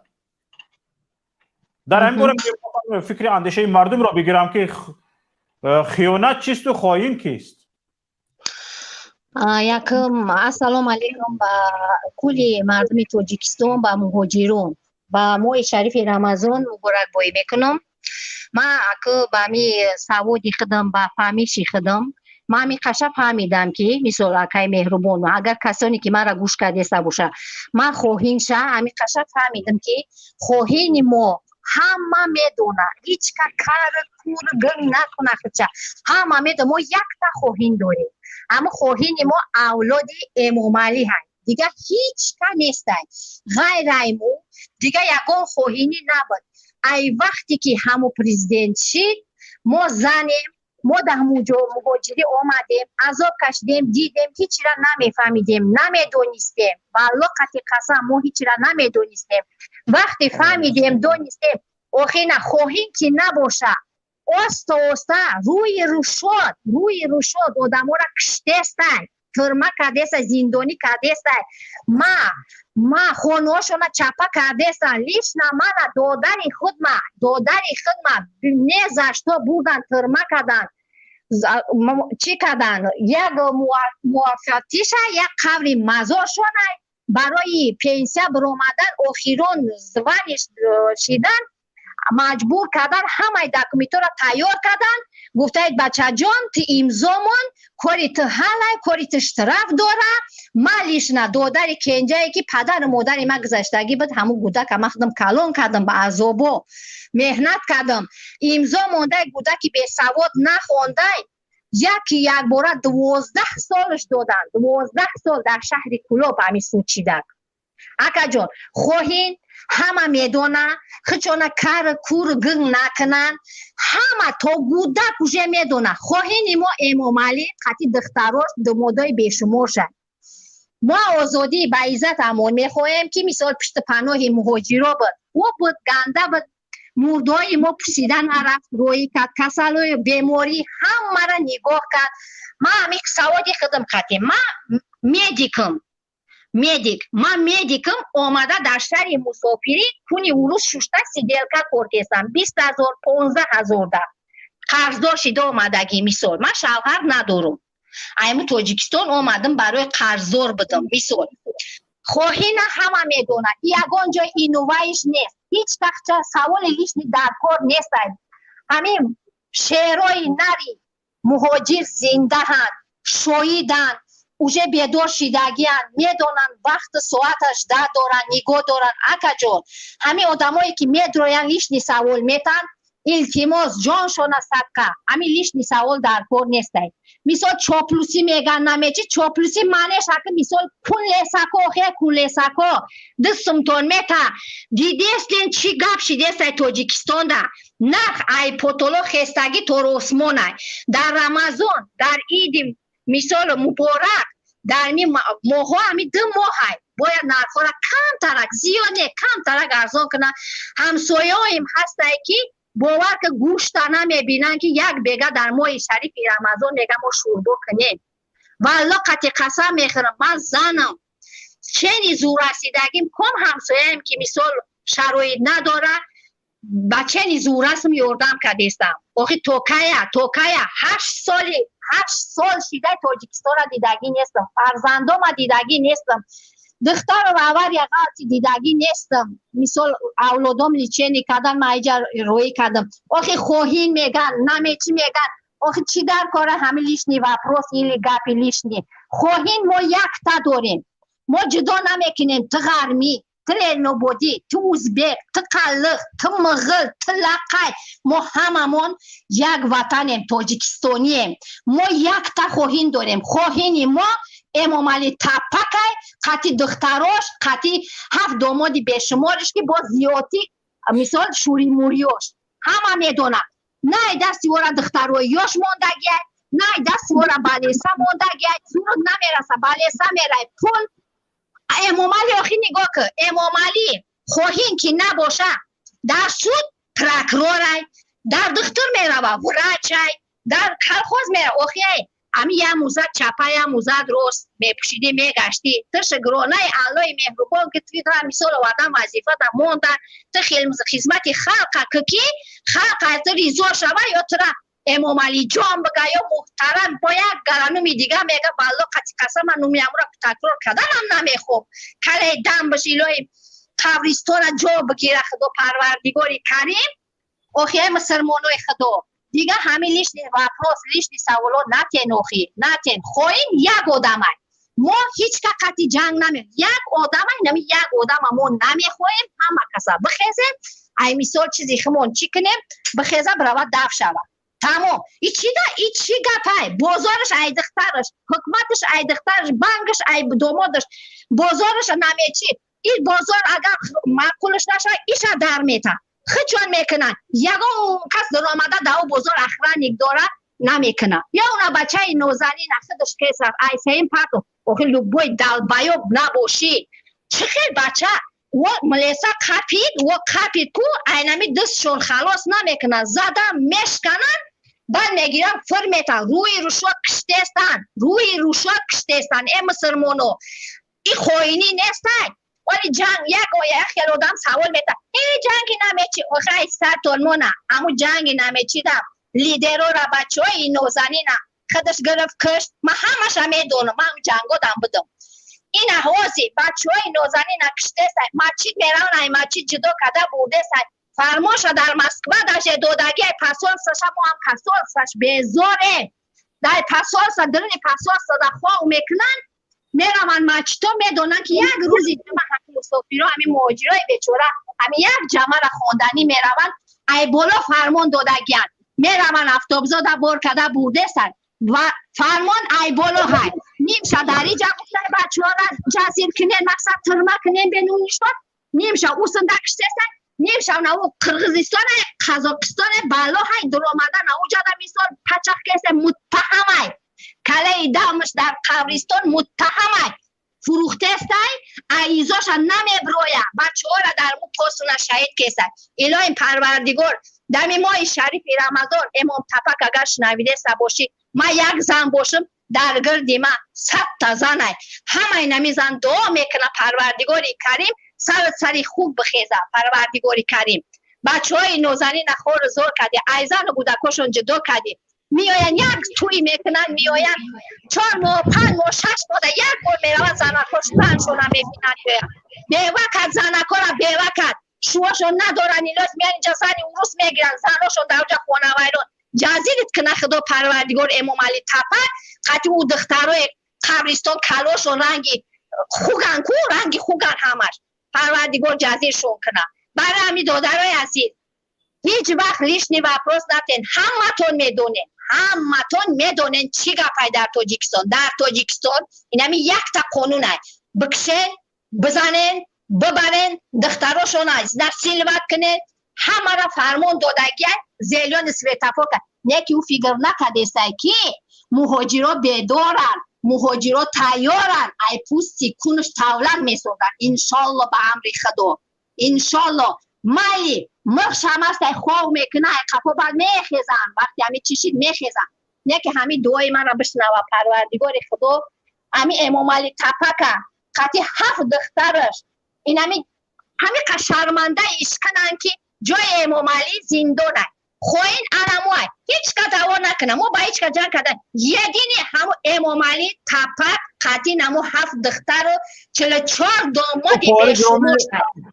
تشکر زیاد به شما خیلی علم داشتید. من واقعا بعضی از صحبت اکجان چه علم ندارم دادر شهر بچه من مسکبه روی کردم نفس رفتم پول طلبیدن برای مرده دادرم روی کردم پول دنیا گرفتم با دادرک من روی کردم ایلایم جزیر بود چون کنه پروردگار. خواهر عزیز یک دقیقه صبر کنید لطفا. من تماما سخن شما رو نبریدم تا آخر گوش کردم هرچند بعضی حرفاتون تکراری بودن. واقعا یک زن وقتی که با علم از مهاجرت چنین سخن میگوید خیلی دردآور است. من بعضی حرفای شما مثلا گریم وقت هم دردخنده میگرفت و هم علم میکرد و هم انسان بسیار علمش میکند که به خاطر چه یک مادر تاجیک به چنین روز گرفتار شده است. واقعا هر اعضای ملت عضو ملت همین رو باید بداند که همین روز رو به ما به سر ما همین حکومت ناعهده‌برا انداخته است و همین حکومت ناعهده‌برا نیست. همین روز باید بداند که یا یک کاری کردنش در کار، یک تصمیمی گرفتنش در کار، یک برنامه روی دست گرفتنش در کار، آشکارا با ملت روبرو شده صحبت کردنش در کار و به ملت فهماندنش در کار که در همین شرایط وجود دارد، آشکارا در کدام شرایط است و آشکارا باید بگوید که از دستش پیشرفت ترقیات کشور می بیاید یا نه. اگر نمی بیاید بگذار جای را خالی کند. بله بله بله نه که او دیل جگر نداره. او دیل جگر نداره. چند نفرین حکومتداران چند نفرین؟ همین چند نفر شما 9 میلیون را بدبخت کردین. چند نفر 9 میلیون را بدبخت کردین. حالا شما مثلا به هر یک نفری که ضد شما گپ میزند خائن خیانتکار و هکذا هم میگویید، دیگه این گپاتون همش آبشسته شده رفت، دیگه به هیچ دردی نمیخورد. مردم رو ببینید با سیمای خودش میبراید، با صدای خودش میبراید. به شما چی گفته شده است؟ شما قدرت ندارید. ببینید یک حکومتی که خودش را احترام میکند، یک حکومتی که به خودش احترام قائل هست، در جایی که 4000 نفر صحبت کرده ایستادند، در جایی که 4000 نفر برای پیشرفت کشور گپ زده ایستادند، در حالی که برای یک جلسه حکومتی شما مردم جمع کرده نمیتوانید، فراشو کدام کارمندانی گذاری طلبه های مکتب کتی جلسه هاتون رو پر میکنید، ستول های جلسه هاتون رو پر میکنید، در یک جایی که 4000 5000 نفر 10000 12000 نفر جمع آمده برای پیشرفت کشور صحبت کرده ایستادند. اگر شما خود را حق میدونستید و این برنامه حکومت داریتون را درست میدونستید، اینجا میبرامدید به مردم میفهمونید. اینجا شما را خودی حاضر 4200 نفر گوش میکند. به این 4200 نفر شما میفهمونید که چی کاری درست میکنید و چی کارتان درست است و واقعا هم شما کاری درست کرده ایستادید. شما جرأت این را به مردم فهمانیدن دارید؟ ندارید. چند گوساله رو میفرستونید که وای وق کند و مردم رو از یک موضوع برنامه منحرف کند. نه، شما به مقصدتون نمیرسید. شما نفران را اینجا همراه کنید، به این برنامه ها بفرستونید، به برنامه فردای تاجیکستان، به برنامه بازچگپ، به برنامه حق و باطل و به دیگر برنامه هایی که امروز مخالفین پیاده کرده ایستادن بفرستید. بگذار منطقی صحبت کنند، بگذار بفهمونند که همین مخالفین نادرست میگویند و شما حکومتداران درست کار کرده ایستادید. همین جرأت را دارید، همین سواد را دارید، همین عقل را دارید. اگر نداشته باشید چه علف میخورید در سر حکومت؟ داشته باشید بیایید با هم صحبت کنیم. نه، شما متکبرید. این مردم را، این 10,000 12,000 100,000 200,000 مردمی که با این برنامه ها صحبت میکنند علمی دل خود را میگویند، شما نمیخواهید پایین فروید با این مردم سر به سر شوید. بله، حالا وقتی پایین فرامدنتون هم میباید، آن وقت دیگه سر بالا کرده نمیتونید از سر خبی دیگر. تمام ننگی همین روزه عقبمانی های کشور به سرتان بار میشود. و چیکار میکنید؟ برای همین امروز وقتی آن آمده است که به ملت روبرو شوید تا دیر نشود. وقتی که شما به ملت روبرو نشدید، وقتی که مردم خواست از شما چی کار کرده ایستاده اید، این کارتون را برای چی کرده ایستاده اید و برای چی به این کارهای خطا دست زده ایستاده اید، برای چی؟ اگر جواب نداشته باشید، نبیایید به این ملت جواب بگویید، امروز نه فردا نه پس فردا دیر خواهد شد. دیگر به شما فرصت داده نمی شود که، حق داده نمی شود که شما من درست کار میکردم شما مرا نفهمیدید گویید. دیگه این کار کرده نمی توانید. ملت حق را به حق داد میرساند. شما از روی قانون جواب میدهید به ملت. جای اکثریتتان پشت پنجره زندان می شود. در پشت پنجره زندان چی گفتنی گپ است؟ حقوق ها محدود می شوند. صدایتان را کسی نمی شنود. به این روز نرسیده باید شما به ملت روبرو شوید و ملت جواب بگوید که کارهایی که کرده ایستاده درست است و ملت شما را نادرست فهمیده ایستاده است. همین گپ را گفته میتونید؟ خب ما یک برادر را گوش میکنیم با نام عدل را باید جاری کرد. بفرمایید برادر. السلام علیکم. السلام و رحمت الله و برکاته. من یک چند پیشنهاد داشتم نسبت همین خلق وطن. یکم وقتی که این باید که ما بایکوت رو ریال حقیقی جاری کنیم، دیگر نباید مجبور شدیم با سامان ایر با دیگر هواپیماها برویم. بس از امروز وقتی که من پرزیدنت آمد خوب گفته ایستاده، لیکن صدایتون خراش میبیاید. برای همین خواهش میکنم یک صدا خوب است. خوب شد. من وقتی که من این پرزیدنت آمد، من اکنون میبینیم که جماعت واروخ باز علاقه قرقیزها در آمدن. بله. باید که در این مسئله مرزی باید نقطه گذاشت. اکنون نباید که ما اگر من برایم گپ زنم مرا ترمه میکند، این گپ باید از بین برداشته شود.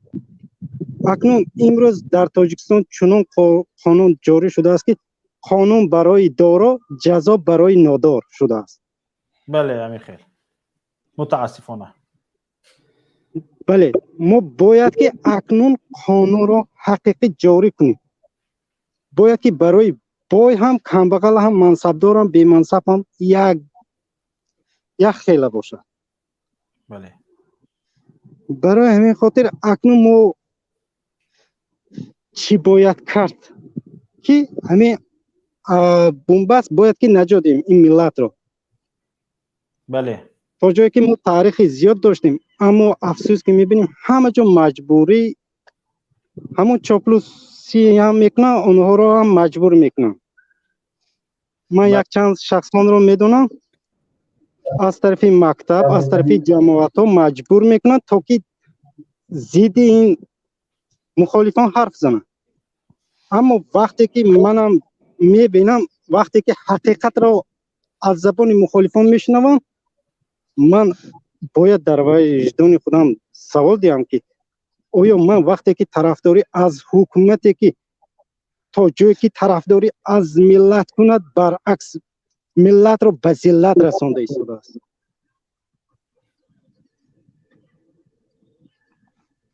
باید که نقطه گذاشت. همین گفتنی هم که همین حرکت کنیم باید که ملت را ملت سازیم. تشکر برادر به شما. دیگر گفتنی ندارید؟ نه گفتنی ندارم. برای همه ملت تاجیک پیشروی خواهان خوب بشنویم چی میگویند.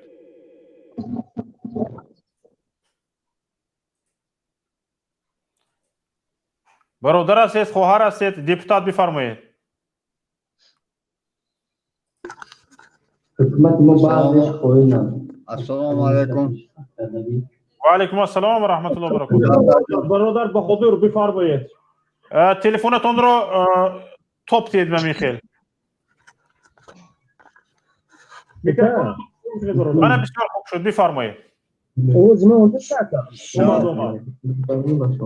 شوکت جان ماه شریف رمضان مبارک بادی پشت به همه برادران. اکا جان همین مسئله خوین در همین چیز شروع گفتیم خوین همین امامتی را آوازش برامون مهراج خوین امامتی خاموش کنید. اول یوتیوب رو خاموش کنید بعد گپ زنید. همه کی دیپوتات یوتیوب رو خاموش کنید بعد گپ زنید. خلق در مهاجرت عذاب میکشه. انا اورا لکه السلام علیکم. همه کی دیپوتات اول یوتیوب رو خاموش کنید بعد گپ زنید. خاموش کردم شوکت جان. انا گپ زنید. آواز ما هست؟ بله هست. آواز ما هست؟ بله هست. السلام علیکم به همه تماشاگران عزیز، همدیاران، برادران، دادران، خواهران. اینجا خوین کیست؟ خوین یکم جناب عالی، جناب خوین، تمام فرزندان، دامادان،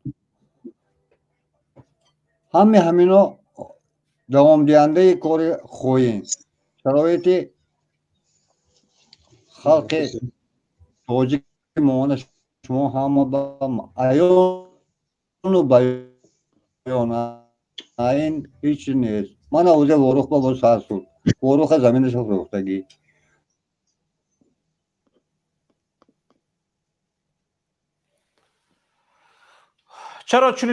چرا شما چنین فکر میکنید که مثلا جناب رئیس جمهور خوین است؟ با چی دلیل؟ دلیل ها زیادن لیکن ذکر میکردید. تمام کارگران جناب عالی همش خوین، همش، چون که همش بر ضد خلق کار کرد، همش خلق زیر کرد. خلق باز نیست، نان خوردنی ندارد خلق. شرایط خلق سر وزمین شده. برای همین جایی که به این نرود گپ همین شده. از سر دنیا آمده خوینگری کرده. تمامی که همون آدمانی که همین منصب برآوردن خوینی کرده، همونای همشه مانند ترمه من نیست کرده پرتو. درجه من غفور صدایم برا همش برفتوست. چونکه کی خوین این یکون کسا درجه یک ذره با این اویله نمیکنن، فکر نمیکنن. همین حاضر کارش هم میگذراند، کار میفرماد. هم تو میبینید که همین آدم این با دکار نیورده، گپ زدنش دکار نه. این با سری تعظیم کرده، حشقت شده پیش ایستادگر، همین خیلی گپی اینا خوب گفتگی همینه کندگر همون صبح. من میگم که من یک شب کریم اوکراینا تمام اهالیش کتی وایبا گذشت روسیه با یک شب 2 میلیون مهاجر داره. مهانم نمیتونیم میگی، من نمیفهمم قاید و قانون نشه با مهانم همین یک آواز برآورده، یک رفرندوم گذاشته، خطیب خلق مهاجر. امریکا با قرشایی میگه اون کس پروتی فهمیم باید کار نتوند. هم رنگ شهروند خودش تمام حقوق کتی، قوه های گراجدانی کتی، درجه اولیش کتی مونا قبول کرده. اتاق این تاگی تاگ وجه زمین برافتوس، خطای با برافتوس، اسم برافتوس. پگه آخری به هیچ کی نمیموند سونو. خودمون صاحب شویم. وطن خودمون رو صاحبی کنیم. آینده وطنمون رو بسازیم.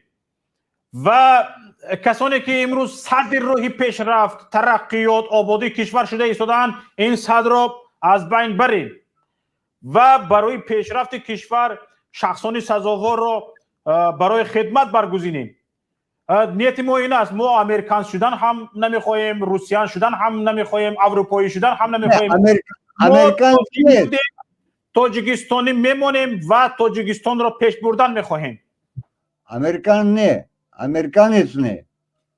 شرایط خلق تاجیکستان شرایط خلق حساب بگیرد. درجه نه که احوال خلق درجه عالی بگیرد. وقتی اون اومده است که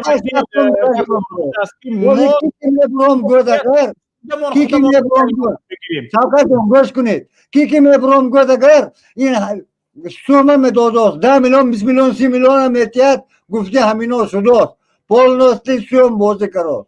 من 8 میلیون 10 میلیون دادم عزت همونه از جای ناممکن است گرام برفتم و همین دوست می که من میبرم گفت اگر اینا سومه پرتافتاست چهار طرف برده پول داداست گرفتاست لینگه دلار داداست خلق پولش داداست گرفته نیست کراست که مقصد چیزه یکون لیدر نبرد دیگه جای اینه اون کس نگیرد. این خیلی آواز قوه نیست. این خیلی قوه از طرف امریکا نشود این که دیگه این خیلی قوه نیست دیگه پادشکه میکرده نیست فرمال های. خب تشکر زیاد که وقتی ما نهایت کم مانده است همگی تقریبا 15 دقیقه دیگر وقت داریم. خواهش میکنم یک برادر با نام پنجکند چیزی گفتنی میخواهند بفرمایید برادر یا خواهر. تشکر به شما امکی دیپوتات. من گفتنی بودم درباره واروخ. برادر سیموتون رو نشان دید، ما علیکه شما رو دیدیم چند مرتبه. دیگه حاجت به پنهان شدن نیست.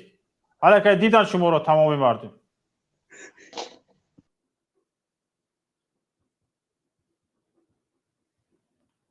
پنجکند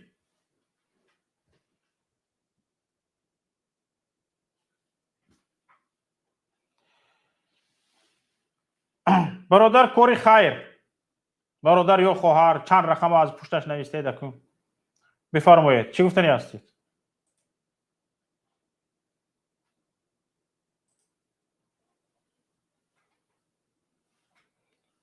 کوری خیر هستید شما؟ مهاجر سلام هستید؟ علیکم. هستم اکو. مهاجر بفرمایید. سلام علیکم اکو. کوری خیر رو بیرون کنید. بفرمایید. سلام علیکم. موضوع امروزی ما خواهش میکنم چند مختصر بفرمایید. خوین کیست؟ خیانت چیست؟ خوین همون آدمانی هستند که امروز وطن رو پورا میکنن و خیانتکاران همون هستند. مردم خود بدونید که کردها 70 میلیون هستند. هرچند کوشش میکنند که وطن به دست بیارند یک پوره 1 گکتار تا اینکه پرچمشون رو بزنند اونها به این کار میسر نمیشن. بله. اگر زمین کی رفت همه تک تک تاجیکستان باید بدونند اگر کی زمین کی رفت ما مثل همونها میشیم. دیگر گفتنی ندارم. بله تشکر به شما. یک مهاجر دیگر.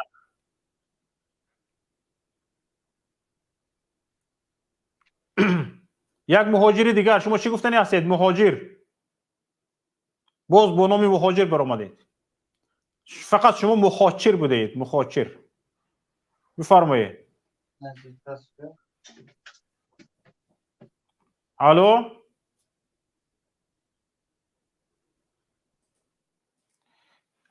انتی طاغوت بفرمایید. سلام. و علیکم السلام و رحمت الله. اکای شوکت سلامتی خوبه که؟ الحمدلله. از شما پرسیم. الحمدلله. من بسیار همین کانال شما یعنی پادپیس کم فقط تماشا میکنم. خوین این همون سروری دولت امام علی رحمان خوین. اولش اینکه این وقت داشت قسم یاد کرده بود که به دولتم خدمت میکنم، مردم را مثلا محتاج نمیکنم، از پشتی یعنی مردم میشم. نکه این خیانت کرد به ما. تراکتورچی میموند. این خیانت هایی که این کرد هیچ که نکرده است. بله. او قسم به نام قسم فقط به نام الله میشد. این قسم به نام مادر، به قسم به شیر مادر، قسم به هر روز قسم میخورد. وقتی که من این کودک بودم تماشا میکردم تا حال قسم میخورم. نه که خیانت میکند. خائن اما شخصی که امانت وقتی که او قسم خورد امانت به امانت گرفت شرایط خلق یا مثال امنیت خلق، نه که خیانت کرد. خائن البته همون دیگه هیچ کنیه. من وطن فروخت. تشکر به شما. تشکر زیاد برادر. حق بفرمایید. حق. سلام علیکم اکای شوکت. خوب هستین؟ و علیکم السلام و رحمت الله و برکاته. خائن چیست؟ خیانت چیست؟ رمضان شریف مبارک شود. میگفتید ماه رمضان شریف مبارک شود با همه. به شما تشکر. به شما نیز مبارک باشد. داماد.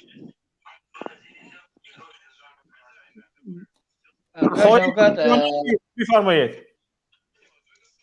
من برنامه شما را خیلی تماشا میکنم. برنامه به حد خوب است. گپاتون همش چی میگم بصفت است که به معنی برای که مردم هر یک مراجعه که ماجرایی که بوده در مسکو هر یک ماجرا دستش هست هم مشکل. برادر احمد اچ دی بفرمایید. السلام علیکم و رحمت الله و برکاته. و علیکم السلام و رحمت الله. من اولا گفتنی هستم موضوعی با کی زدمون بعدا برای خائن کیست کمتر شرح میدم. انسانایی که از کریتیکا میکنن دولت به جایی که دولت اینا را نقض فهمخشون اصلاح کنه دولت اینا را خائن میگه. دولت حق باطل کردیسته باطل حق. شما چیکار کردیستین؟ کجا رفتیستین مردم؟ یه دولت دارو شما دولت ای دست دادیستین هم کرسیاتونا ای دست دادیستین کمتر با انصافانه عادلانه رفتار کنین. آدمایی که کریتیکا میکنن توغری میکنن اوخی حق گفتیستین ببرین خودتون اصلاح کنین شرطین برنامه کنین وطن حفظ کنین. یک فرمان دادن قینه که ببرین در تلویزیون چکنگی اینم خیلی سیتواسیای مرز ده مردم بخیزین بیاین در بری ما راست شویم تا اینکه مرز واروخ چکنی حمایه کنی. دیگه دولت رو میخیزن میبیان ایدری تاجیکستان هر یک شهری مرد میخیزن میره در برتان راست میشوه. یک فرمان دادن قینه یا که وزیرا شما اینجا مادر مهاجر چیزی گفتن میخوام بفرمایید فقط زودتر. السلام علیکم. و علیکم السلام و رحمت الله و برکاته. اون یک دقیقه میتونید حرفای خود رو بزنید. خواهش میکنم مسئولین تکنیکی کسی دیگر رو قبول نکنید همین نوع حرفای خود رو بگوین. بفرمایید. سلام علیکم به شما به همه کل مردم تاجیکستان به همه کل مهاجران روز ماه شریف رمضان رو تبریک مبارک میگم. خائن کیست؟ خائن پرزیدنت ما، خائن فرزنداش، خائن بچه هاش، خائن دولت تیکه تیکه کرده استودن. زمین های ما را به دیگر دولت ها فروخته استودن. بچه های ما را ای 3 ایتاژ ای 5 ایتاژ پرتافته است. اول میکشن با میپرتوین. این چی گپای؟ این چی گپای در دولت؟ چی دولت دوریه؟ کدام با فرزند تاجیک در تاجیکستان خدمت میکنه به همین خیل دولت به همین خیل وطنداریشون و بر فایده خودشون کار میکنن، بر منفیت خودشون کار میکنن. بس دیگه ای ممالی، بس دیگه خون مردم خوردن. قطی فرزندات، قطی دخترات دفع شو دیگه ای سری قدرت. ما یک انسان دیگه بسه، مسلمان دیگه بسه، خلق جمع کنه، خلق محافظت کنه، خلق نگاه و بین کنه. بس مردم بیچاره همه در مهاجرت عذاب کشیده است. در درون وطن مردم عذاب داده است. یک سوزن قدی خون مردم تو خورده است، تو شنویده است. ما 100% میدونم که تو گوش میکنی، تو در کاش ضبط کردی است. بس دیگر همی به انصافی خونخوری بس. تو چی جواب تشکر زیاد. حالا انشالله در برنامه‌های دیگر انشالله امیدوار هستم اشتراک میکنید و حرفای خودتون رو میگویید. برادر یا خواهر تا بکی بفرمایید. سلام علیکم بر شما و تمام مخلصان، تمام تماشابینان. ماه شریف مبارک رو با همه مبارکباد میگم. درباره مثلا خوین و چی گپ زدن امروز گوش کردیم شما را. خوین از روز اول معلوم بود که خوین کی است. خود تو حاضر ما هم خوین گفت که مردم گوش داده گشته. خوین روز همین بود که سال 2010 بود 12 بود در پارلمان نسبت زنها هم خیلی قانون قبول کرد که زن تاجیک میتواند با دیگر زن به شوهر برد، نیگر یا برزیل سه امریکان سه. این همی خیانت به خلق به ملت است. دیگه با این خدر کشتن کشتاره که گفت که همه گفته سن یا را شهر نیست، گفت که وقت کم ده بارو ما گفتیم به همین خاطر همه خیانت به خلق به ملت است. این وطن فروشی زمین فروشیش کدام یک کوشش گپ زنیم. آخه مال وظیفه را گرفتین، آخه کادین مونن مردم نوش را بیا بخره. این مهاجرت گپ زنی همه خیانت که ملت همش در عذاب است. مردش مالش زنها در همین مهاجرت بچی روزا دچار ما در همین جنبه بینیم. زنک زورش میاد تن فروشی میکنه. این مردور از زورت میاد نمیدونه چیکار کردن تا گریستن میای. این زنها زورش میاد تن فروشی میکنه. چیکار کنه؟ ملت گفت که به همه درجه رسون دیگه. بس وقت به درجه دیگه نمیدونیم مردا چی فکر میکنن چیکار کردن دیگه نفهمیدیم. تشکر به شما برادر. مردم بیدار شوند مردم بس وقت ما کم مونده است تا اینکه این دو نفر دیگر صحبت کنند. سلام علیکم آقای شوکت جان. برنامه‌های دیگر ما شما شرکت میکنید. برادر سلام علیکم آقای شوکت جان. مبارز سلام علیکم. مبارز. سلام علیکم آقای شوکت جان و کلی تماشابینندگان. علیکم السلام و رحمت الله و برکاته. خوب است آقای شوکت جان ان شاء الله.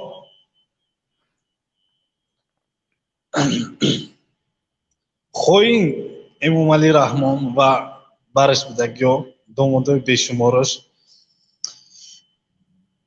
آزادی با عزت امان همه قدر گفتنی برادر. تشکر زیاد برادر مبارز.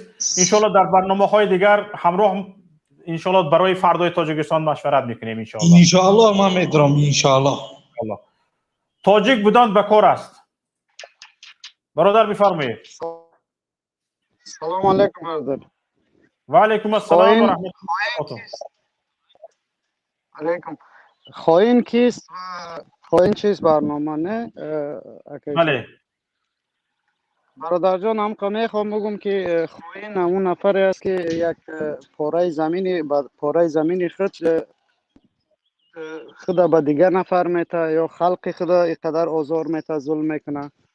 این یکی از خوین است که صفت ها را همه میفهمند، خودشون همه میفهمند که این صفت ها دکی است.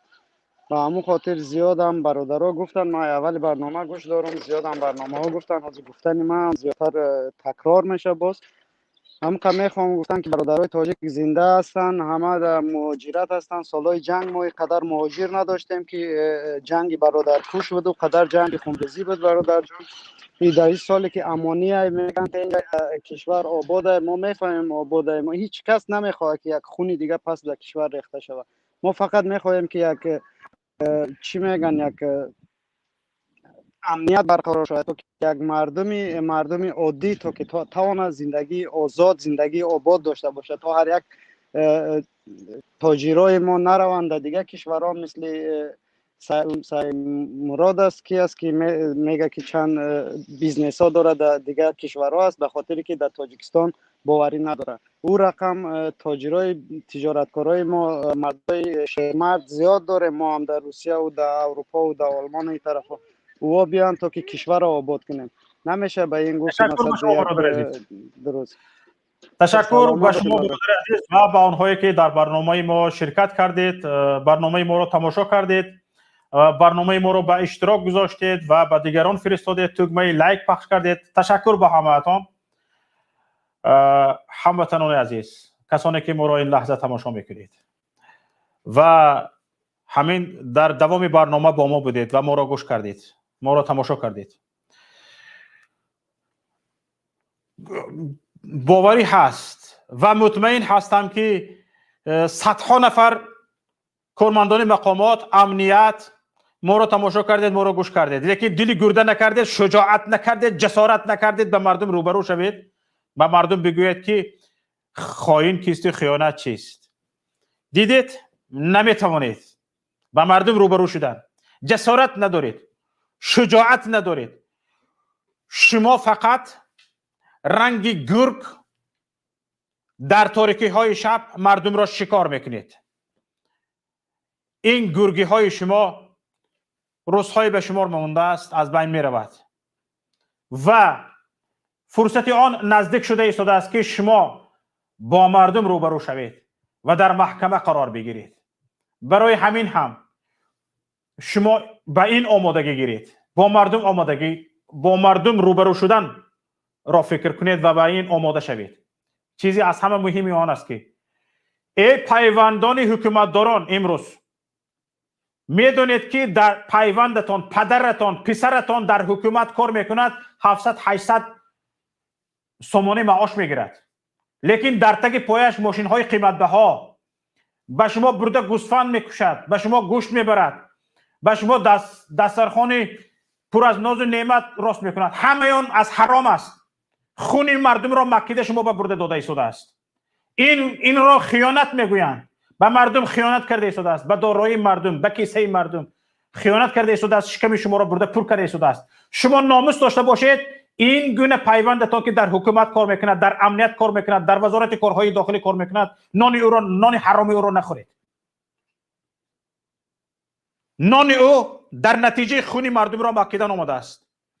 این نفرانی که شما زن همین خاندان هستید، همین خاندان، همین شوهری که در حکومت کار میکند، در امنیت کار میکند، در وزارت کارهای داخلی کار میکند، 700 800 2000 3000 سومون معاش میگیرد، لیکن یک به شما این ماه انگشترین و این ماه حلقه، ماه دیگرش لباس های پرقیمت، ماه دیگرش یک چیزی دیگر به شما خریداری میکند، به فرزندانتان خریداری میکند. این همه از حرام است، از خون مردم است. شما ننگ داشته باشید، ناموس داشته باشید.